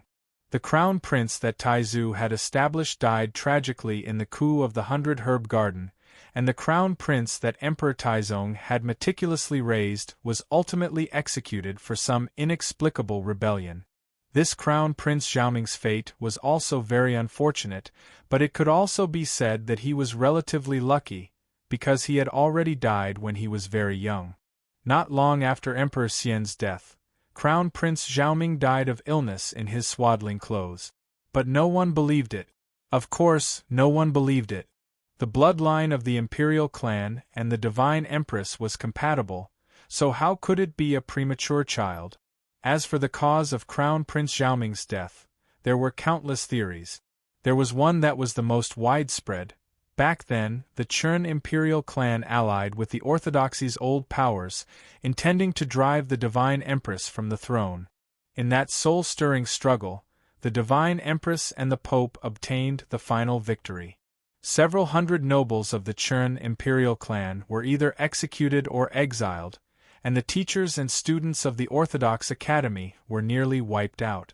All that was left were the desolate frosty grass and broken wells and crumbling walls. However, the divine empress had also paid an enormous price for this. In that rebellion, Crown Prince Xiaoming was poisoned to death by the divine empress's enemies. There was another theory that was also extremely widespread, but it could not be heard in tea-houses or inns. It could only be restlessly spread in the dark. This theory was even crueler, even more callous. There were people who believed, and even secretly spread, that several hundred years ago, the divine empress was expelled from the imperial palace by Emperor Taizong and spent her days in misery in the 100 Herb Garden. She became acquainted with the Pope and the previous principal of the Orthodox Academy and learned of the secret of defying the heavens and changing fate. She swore to the starry sky that she was willing to sever her bloodline in exchange for defying the heavens and changing fate. The death of Crown Prince Xiaoming was the curse of her defying the heavens and changing fate, or perhaps the wrath of the heavens. It was even possible that it was something that she had done on her own initiative in order to defy the heavens and change fate. In those dark rumors, the narrators seem to have seen with their own eyes that bloody and frightening scene in the imperial palace. They described it vividly, how the divine empress's hand passed through the swaddling clothes and extended towards the incessantly crying infant. There was no expression on her beautiful and dignified face, but a single tear rolled down from the corner of her eye. Then the crying gradually quieted, and the silence of the night palace made one's heart palpitate. If the divine empress had triggered the wrath of the heavens when she defied the heavens and changed her fate, causing her to end her line and die alone, the heavenly Tao and the sea of stars were truly too cruel and terrifying. If the divine empress, in order to change her fate, had personally killed her only son and wanted to become a loner on this continent, then she was a little too callous and terrifying. Regardless of the explanation, Crown Prince Xiaoming was already dead. He had died for a cruel and terrifying reason, his death very innocent and pitiful. From then on, no one dared to mention this matter, not the Chun imperial clan or the people of the orthodoxy. Only that insane imperial astronomer who, even though Zhou Tong had plucked out all his fingernails, still used his blood-stained mouth to tell the world that Crown Prince Xiaoming was not dead. Then, just when Zhou Tong was prepared to pluck out this Lord Hu's tongue, the divine empress showed her benevolence and allowed Lord Hu to return to his hometown to rest. But in the view of many people, this was not benevolence, but a guilty conscience, or perhaps a form of self-consolation. Just what had happened in the imperial palace back then? Just how had Crown Prince Xiaoming died? Why had the Empress felt guilty? Thus, that cruel and terrifying explanation spread even more widely. Of course, it was still spread deep into the night. The imperial palace was very quiet at night, but the night of early summer was infinitely cold. The chief eunuch lowered his head, not even daring to glance at the divine Empress. The quiet courtyard instantly transformed into a frigid plain of snow. Not a single snowflake could be seen, but a thin layer of ice gradually began to form on the surface of the pond. A saint's thoughts moved the heavens and earth. Their emotions surged, creating raging waves. Their moods were gloomy, and the curtain of night hung over the sky. Their moods were gloomy yet violent, and naturally, wind and snow covered the sky. Just when the chief eunuch felt like his sea of consciousness was about to be frozen and split apart, the divine Empress's voice finally rang out once more. Her voice was very calm, very light, like the water in a pond beneath a thin layer of ice. All the people of the world are my sons. The Prince of Xiang and the Elephant King are also my sons. Xiaoming's life and death have never been important. It had never been important, so it was possible that it had never been important. The chief eunuch lowered his head even more, as if his head was about to touch the cold ground. He gradually retreated into the darkness. A black goat slowly walked over from outside the garden, its fur as glossy and pitch-black as jade. As it walked out of the darkness, it seemed to bring with it a part of the darkness. Was everything covered up by the darkness the truth? Then what about the darkness itself? The divine Empress impassively asked it. Then what about you? Why are you willing to get close to him? Just who is he? Tonight was Chun Chongsheng's first night after returning to the Orthodox Academy. Just like on the previous nights, after eating dinner and taking a stroll along the lake, he very naturally walked into the library. Luoluo had returned to the Li Palace, Tang 36 was still in the mausoleum of books, Xianyuan Po was smashing trees, and Zhexiu was still in Zhou prison. He didn't know what he should do, so he just continued cultivating. The starlight pierced through the glass and the snowflakes pierced through the sparse leaves. They did not stop on his clothes or skin, but directly entered into the depths of his body. The layer of snow on the plains grew thicker and thicker. Although the lake outside the Spirit Mountain was still far from becoming a vast ocean, the flow of water had already increased significantly. The stone gate of the ethereal palace at the end of the sloping stone steps in the mountain had already been completely opened. Calm and gentle rays of light seeped out from the cave and scattered everywhere in the water, giving off a very peaceful feeling. The current him would naturally not be as perplexed as before, thinking that all the starlight had gone elsewhere. He quietly sensed his own star in the distant starry sky, sensed the changes in his body. Time slowly passed. At some point, he opened his eyes and woke up. He began to sort through his gains from the past few days. When he left the mausoleum of books, he was already at the upper level of ethereal opening. After his journey to the Garden of Zhou and his encounter with so many powerful foes on his journey south, his sword heart was gradually becoming more complete and his cultivation was even more stable. He was even faintly on the verge of climbing to the peak of ethereal opening. Coupled with the fact that he had followed Su Li for so long, his progress in swordplay was even greater. With the two added together, he could be said to be invincible under the star condensation realm. Even if he encountered those experts who had just entered the star condensation realm, he still had a chance of defeating them. This fact made him feel somewhat gratified, but he would not relax in the slightest, because he had never forgotten that night. He truly did not have much time. Even if he could be said to be the fastest person in history to reach the peak of ethereal opening, there was still an endless distance from the distant concealed divinity realm. Just how much more time would he need? As a result, he had to treasure his time. After concluding his meditation, purification, and meditation, he immediately began to practice his swordplay. The snowy plains and the lake water in his body indicated that he had already accumulated an extremely large amount of true essence, far surpassing that of ordinary cultivators of the same age. The problem was that his meridians were broken, so he could not completely utilize that true essence. The blazing sword that Suli had taught him could only resolve a portion of this problem, and the price that the blazing sword had to pay was far too great. With his current level of cultivation, he could only use 3 strikes at most. Moreover, the blazing sword could not be practiced. It was harmful to the body. The intellectual sword could not be practiced either. It was harmful to the mind. He could only practice the stupid sword. He stood on the floor, constantly drawing the sword, holding it horizontally, and constantly repeating this simple and tedious process. It truly did seem rather clumsy. After finishing 1,000 times, he once more sat down cross-legged and sent his spiritual sense into the sheath.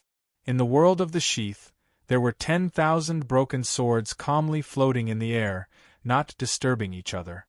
These swords no longer possessed the power they had when they had first appeared in the Garden of Zhou, but they were still divine swords whose names had once shaken the continent.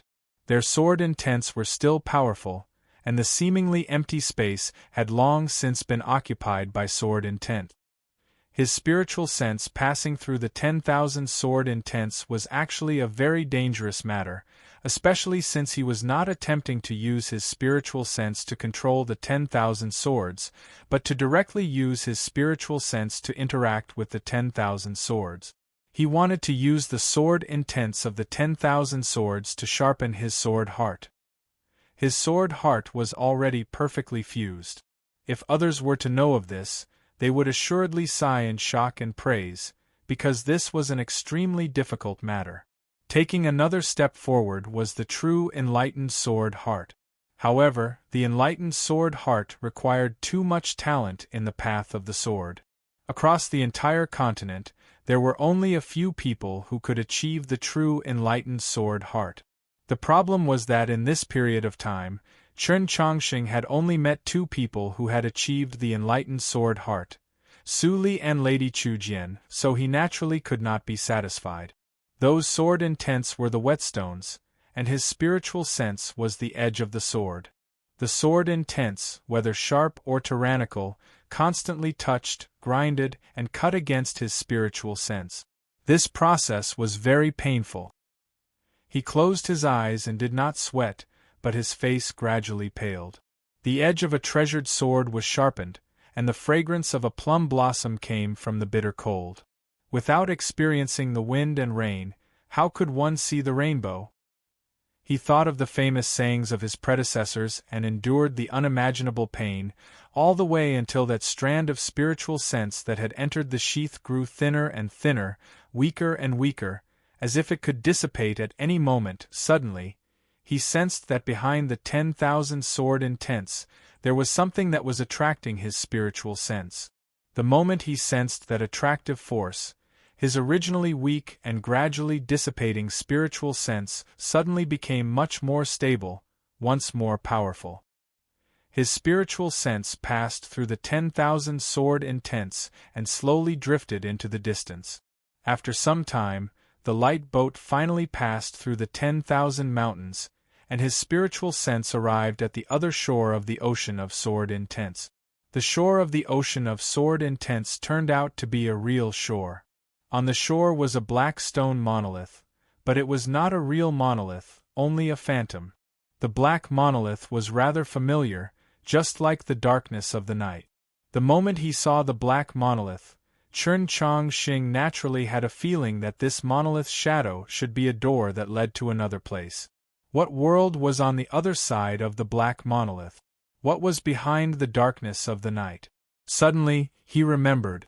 The reason why this black monolith was familiar was not because he could see it every night, but because this black monolith was exactly the same as the heavenly tome monolith that he had obtained from Wang Zhizi in the Pavilion of Ascending Mist. It was also the same as the heavenly tome monoliths around the mausoleum of Zhou. Could it be that this black monolith led to the Garden of Zhou? Could it be that the Garden of Zhou had still not been destroyed? There will be a second chapter, but it will be much later. Chapter 432. Thinking of the plain in the Garden of Zhou, the Sunset Valley, and the Taoist scriptures and old objects lost in the lake, Chen Chongqing was both astonished and pleasantly surprised. When he came out of the Garden of Zhou, he had no idea what had happened. Looking at it from another angle, he had no idea how he had left the Garden of Zhou and suddenly appeared in the snowy plains of the demon realm tens of thousands of li away. Because he did not know about the metal plate in Black Robe's hand, he had no idea what had happened in the Garden of Zhou afterwards. He had only heard about it from Hua Jiefu and the others on the road. If the Garden of Zhou had not been destroyed, did that not mean that the heavenly tome monolith stolen by Zhou Dufu could see the light of day again? Yes, the most important and most precious object in the Garden of Zhou was not the mausoleum, nor was it the magical artifacts lost by the predecessors, nor was it the roasted chicken, roasted lamb, silver, and books that he had thrown into the lake during his battle with Nank's two maids. Of course, it was the heavenly tome monolith. No, Chen Chongqing froze and thought of a possibility. He suddenly realized that the most precious object in the Garden of Zhou was not the heavenly tome monolith. At least to him. If Lady Chujian could not leave the Garden of Zhou, then was she still in the Garden of Zhou? If the Garden of Zhou had not been destroyed, did that not mean that she might still be alive? Was she in there right now? He knew that the possibility was extremely small, but since he thought of this possibility, he did not hesitate at all. His spiritual sense directly charged towards the image of the black monolith. A huge boom resounded in his sea of consciousness. His strand of spiritual sense suddenly turned into countless strands of green smoke, and disappeared without a trace. He woke up in the library of the Orthodox Academy. His sea of consciousness was shaken, and he was in incomparable pain. He was so vexed that he wanted to vomit. Only after a very long time did the painful feeling gradually subside.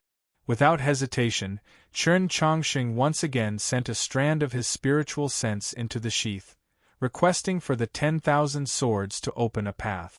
In an instant, he once again arrived at the other end of the ocean of sword intent. Yet there was nothing there. The 10,000 swords obeyed and opened a path. The sword intent had vanished, so there was naturally no ocean of sword intent. Without an ocean, how could there be another shore? Without a shore, there would naturally not be a black monolith on the shore waiting for his arrival. Chen Chongqing thought about it and gave up his control over the sword. As a result, the extremely sharp sword intent once again filled the space, and the ocean reappeared. His spiritual awareness once again passed through the ocean of sword wills with great difficulty. He arrived at the opposite shore, saw the black stone tablet, and then descended. As expected, his wisp of soul consciousness was destroyed, and he woke up again. Chen Chongqing was silent for a long time. Then he stood up and walked out of the library. Tonight, he had consumed too much of his divine sense, and could not support another attempt. To suppress the urge to rediscover the Garden of Zhou, to find those heavenly tome monoliths, and the intense impulse that she brought was an extremely difficult task. Even if he was the most resistant to temptation and the most rational youth in the world, it was still very difficult for him to endure. There were some things that Chen Chongqing could no longer endure. It was that he had not bathed in many days. From the time he entered the Garden of Zhou to the 10,000 li journey south, there had been no time for him to wash. Thus, after returning to the Orthodox Academy today, he did not do anything else.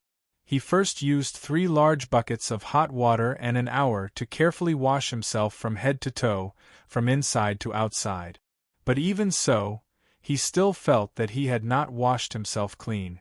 Returning to the house, he washed himself 2 more times. After confirming that there was not a speck of dirt, he gripped the dragoncry sword and began to cut his hair, shave his beard, trim his fingernails until they were slightly round, trim his toenails until they were square, and then change into clean clothes. Only then did he feel somewhat more comfortable. Walking to the window, he once more glanced at Zhou Prison and the mausoleum of books. After saying a few words of greeting to Zhixiu and Tang 36, he went to bed and began to sleep. By now it was already late at night. At 5 in the morning, he promptly woke up. There was a faint smell in the room. It was not the smell of cosmetics, nor was it the fragrance of flowers, but it smelled very comfortable. A strand of black hair rested on the side of his pillow. Presumably, Mou had come. Chen Chongqing was somewhat perplexed. Did I actually sleep so soundly last night? Or was it that Mou was even stronger than people imagined? It must be known that he was already a cultivator at the peak of ethereal opening. Even if Mou was at the star condensation realm, there was no reason for her to silently lie by his side for an entire night without him noticing. Of course, his current mood was still mostly because he was not used to it and felt that it was rather absurd. Mou was the most famous beauty of the great Zhou dynasty. She was the woman with the second highest status in the great Zhou dynasty. Moreover, they were enemies. He had just returned to the capital, but she did not even give him a single night of time. She wanted to stealthily come over and sleep. What was she doing? Outside the window, rain suddenly began to fall. It did not carry much of a chill, but the early summer had instantly returned to spring. Chen Chongqing gazed out the window, and suddenly heard a loud noise coming from the direction of the academy's gate. Everything was somewhat familiar, just like that rainy morning when Tian Hai Xingxue had led the cavalry of the great Zhou Northern Army and directly smashed apart the gate of the Orthodox Academy. In the rain this morning, who was it that had come? It was still someone from the Tian Hai family. It was not Tian Hai Xingxue, but it was someone that Chen Chongqing and Xian Yuanpe knew. Xian Yuanpe looked at the youngster sitting on the wheelchair. His emotions were somewhat complicated. Previously, his right arm was destroyed by this youngster. Logically speaking, he should have hated this youngster. But later on, this youngster was crippled by Princess Luo Luo and was even more heavily injured than him. His right arm's injury had basically been healed by Chen Chongqing's treatment. The simple and honest youngster of the bear tribe couldn't really feel much hatred. Instead, he felt some sympathy. The one sitting in the wheelchair was Tian Hai Yaer, the young elite that once had a terrifying reputation in the capital. Of course, that was already in the past.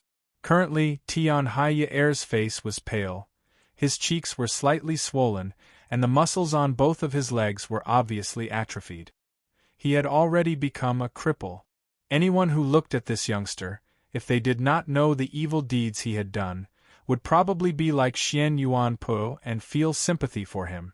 But Tian Hai Yaer was a person that didn't need sympathy. He had never sympathized with others and he didn't need sympathy from others. No matter to others or to himself, he was very cruel. Even if he was crippled, he wouldn't be willing to swallow his anger. Chen Chongqing, F***ck your ancestors. When Chen Chongqing arrived at the gate of the Tradition Academy, the first sentence he heard was related to himself. Although until today, he didn't even know who his parents were, nor did he know where his ancestry was, but when he heard Tian Hai Yaer's shrill voice, he couldn't help but feel angry. The gate of the Tradition Academy was pushed open. In the morning rain, Chen Chongqing walked into the 100 Blossom Street and began to face his enemies, just like last year. The stage play of Choosing Heaven will be performed from the 1st to the 9th of May in Shanghai's Yihai Theater. Tickets are currently on sale. Those who are interested can search for tickets on Baidu and purchase tickets on Guala Life Net, Demai.com, or Shanghai Cultural Information Net. You can also follow the Weibo of Choosing Heaven stage play and see the latest information on the sale of tickets. Just like everyone else, I am not very familiar with stage plays, but I still have a good hope that our story can be adapted into various forms of art. I hope everything goes well, sincerely. Chapter 433. It had already been a year. There were no other new students in the Tradition Academy, but there were already new students. It was no longer the graveyard scene from before. The courtyard was still cold and cheerless, but the outside of the courtyard was heavily guarded. The priests of the Lee Palace guarded the 100 Blossom Street. Even in the middle of the night they did not leave. The common people could not even get close. However, when the priests looked at the youngster in the wheelchair, their eyes were filled with vigilance and loathing, but they could not do anything. This was because the position of the Tianhai family in the Zhou dynasty was too special, and also because Tianhai Ye was now a cripple. Using the words of the Divine Empress, the people of the Orthodoxy should act mysteriously. In the eyes of the people of the Orthodoxy themselves, they should be reasonable and honorable. It was very difficult for them to take the initiative to attack a crippled youth. Besides this, there was another reason, and that was that there was a person standing next to Tianhai. That person was about 30 years old. He was tall and thin, and his face was gloomy and cold. The aura he exuded was very powerful. In the drizzle, Tianhai Ye's sharp and venomous curses never stopped. That person always remained silent, not saying a word. He only quietly looked at the closed courtyard door, not knowing what he was thinking. The new gate of the Tradition Academy was pushed open from the inside. Chen Chongqing walked out and stood on the stone stairs. He looked at Tianhai Ye, who was in the rain. He noticed at first glance that Tianhai Ye didn't have an umbrella. The person standing beside the wheelchair also didn't have an umbrella for him. He looked at that person, guessing that this person shouldn't be Tianhai Ye's bodyguard, but he didn't know where he came from. Chen Chongqing looked at Tianhai Ye in the wheelchair again and said, "You should know why the elders in your family wanted you to come to the Tradition Academy and curse." Tianhai Ye's face was soaked by the rain and appeared even paler, but his expression was still fierce and arrogant, and he became excited because of Chen Chongqing's appearance. "Of course I know." The youth's voice became sharper and sharper, and even seemed a little mournful, as if he was crying and laughing at the same time. "I'm already a piece of trash, so of course I have to make good use of trash to seek sympathy. Moreover, the matter between us is just a matter between children. It's nonsense.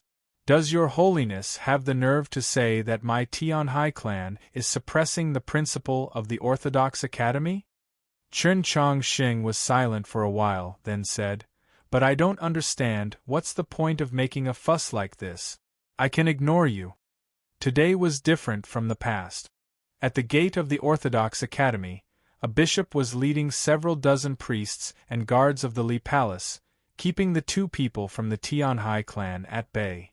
Let alone the wheelchair-bound Tianhai, even if Tianhai Xing brought his cavalry back from Young Shui Pass, he still wouldn't be able to charge straight to the gate of the Orthodox Academy like last year.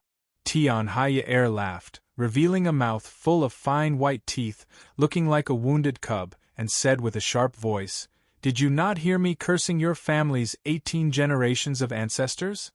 Chen Chongqing was silent for a while and said, "And then? I have to curse 18 generations of your ancestors?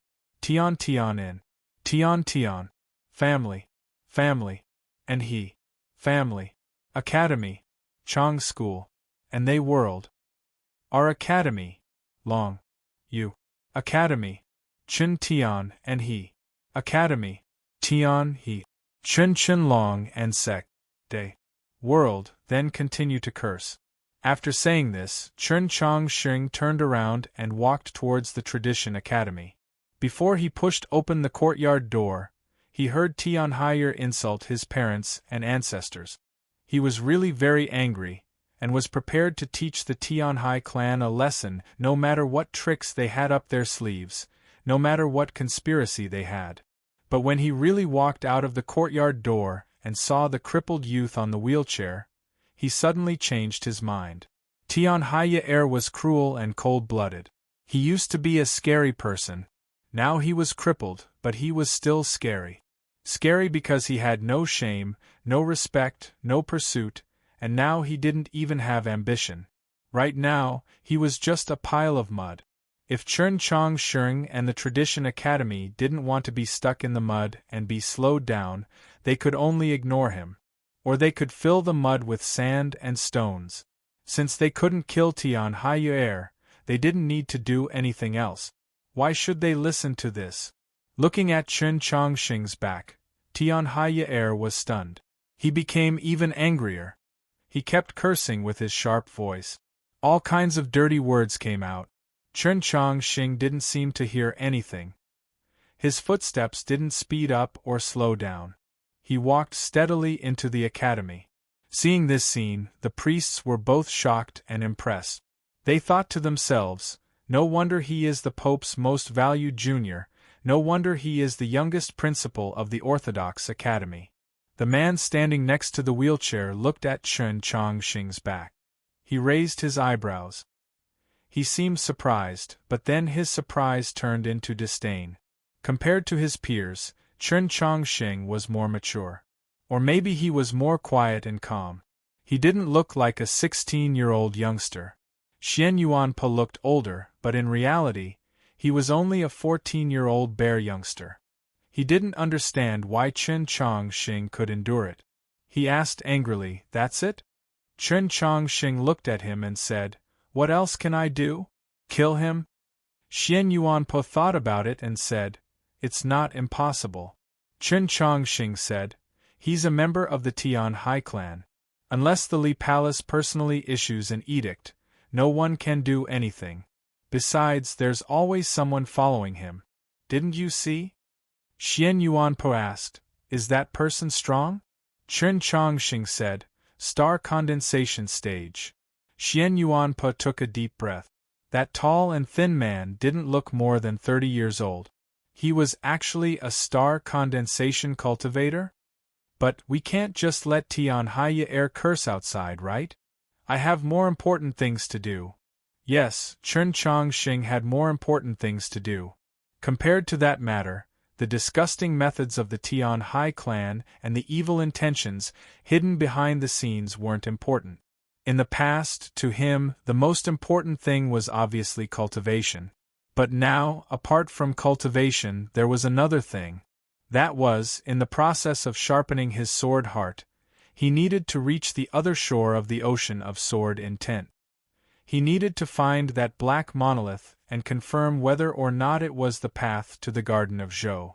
If it was, he wanted to enter the Garden of Zhou again and take a look. His divine sense fell upon the shadow of the black monolith. In an instant, the terrifying energy contained within the monolith, an energy that didn't belong to this world, was shattered into thousands of tiny strands and turned into nothingness. A gust of wind suddenly swept through the library. Qi sprayed out from his body, lifting up his clothes and also stirring up a small amount of dust on the bookshelf. He made 3 consecutive attempts, all of which ended in failure. His face was as pale as the sheet of paper on Xiao Zhang's face. He could no longer endure the shock to his sea of consciousness and the backlash from that vigorous energy. He pushed open the door to the library and ran straight to the green grass by the lakeside. He clutched his chest and began to vomit, looking very wretched. Xian Yuanpo was smashing the tree when he saw this scene and was very shocked. He walked forward to support him and looked at the water stains on the grass and said worriedly, "Fortunately, we haven't eaten breakfast yet, otherwise it would be too disgusting." Chern Chong Sheng paid a lot of attention to the 3 meals a day. This morning, due to his impatience, he didn't eat breakfast. He still had to eat lunch and dinner, but he couldn't quite stomach it. His chest and abdomen were filled with disgust and discomfort. Whatever he ate was tasteless. This plate of boiled cauliflower. Did you forget to add salt? Xian Yuanpo felt wronged, thinking that in the entire Tradition Academy, I'm the only one who cooks, and yet you're still being so picky, and picky to the point of being unreasonable. He angrily yelled. You're the one who said to use less oil and salt when cooking. Chern Chong Sheng held the bowl of rice and said weakly, Tonight, make some dishes with flavor. Xian Yuanpo looked at him, and thought that he was probably really sick. Otherwise, how could he hear such words coming out of this guy's mouth? He asked, "Do you want Her Highness to come over and take a look?" Chen Chongqing shook his head. After all, Luoluo was a demi-human princess, her status far too sensitive. He did not wish for her to participate in the confrontation between the imperial court and the orthodoxy. The next morning, there was no rain, so the late spring turned back to early summer. The weather in the capital during May and June was always so unpredictable and hard to define. Tian Haiye was also a person that was hard to define. He was once cold-blooded, bloodthirsty, and cruel. Relying on the power of the family of Tian Hai and his own talent in Xiuxing, he committed all sorts of crimes. Later on, after he was beaten into a cripple by Luoluo, he disappeared for half a year. When he once again appeared in the eyes of the people of the capital, he showed a rare patience and perseverance, although what he did seemed to have nothing to do with these two words. The wheelchair rolled over the stone and arrived at the entrance of the Tradition Academy. The crippled youngster drank a mouthful of tea to moisten his throat. Under the strange gaze of the priests, he continued to curse. Yesterday, he had already cursed for a whole day. It seemed that today, the Tradition Academy would still be shrouded in those filthy words. But different from yesterday, today, a lot of people of the capital came to watch. The people could not walk into the depths of the 100 Blossom Street. They were blocked outside by the priests and the soldiers of the royal guards who came to maintain the order, but they could hear Tian Haiye's curses clearly. Tian Haiye's curses were actually nothing new. They were just cursing Chen Chongqing's elders, especially his female family members. Chen Chongqing, F***ck your mother. Chen Chongqing, I'm going to kill your daughter. Hearing these filthy words, the people outside of the street were discussing. They all shook their heads and didn't say anything. Although they were unhappy, no one dared to say anything. That skinny and tall man was still standing beside the wheelchair. He looked at the tightly shut gate of the Tradition Academy. No one knew what he was thinking.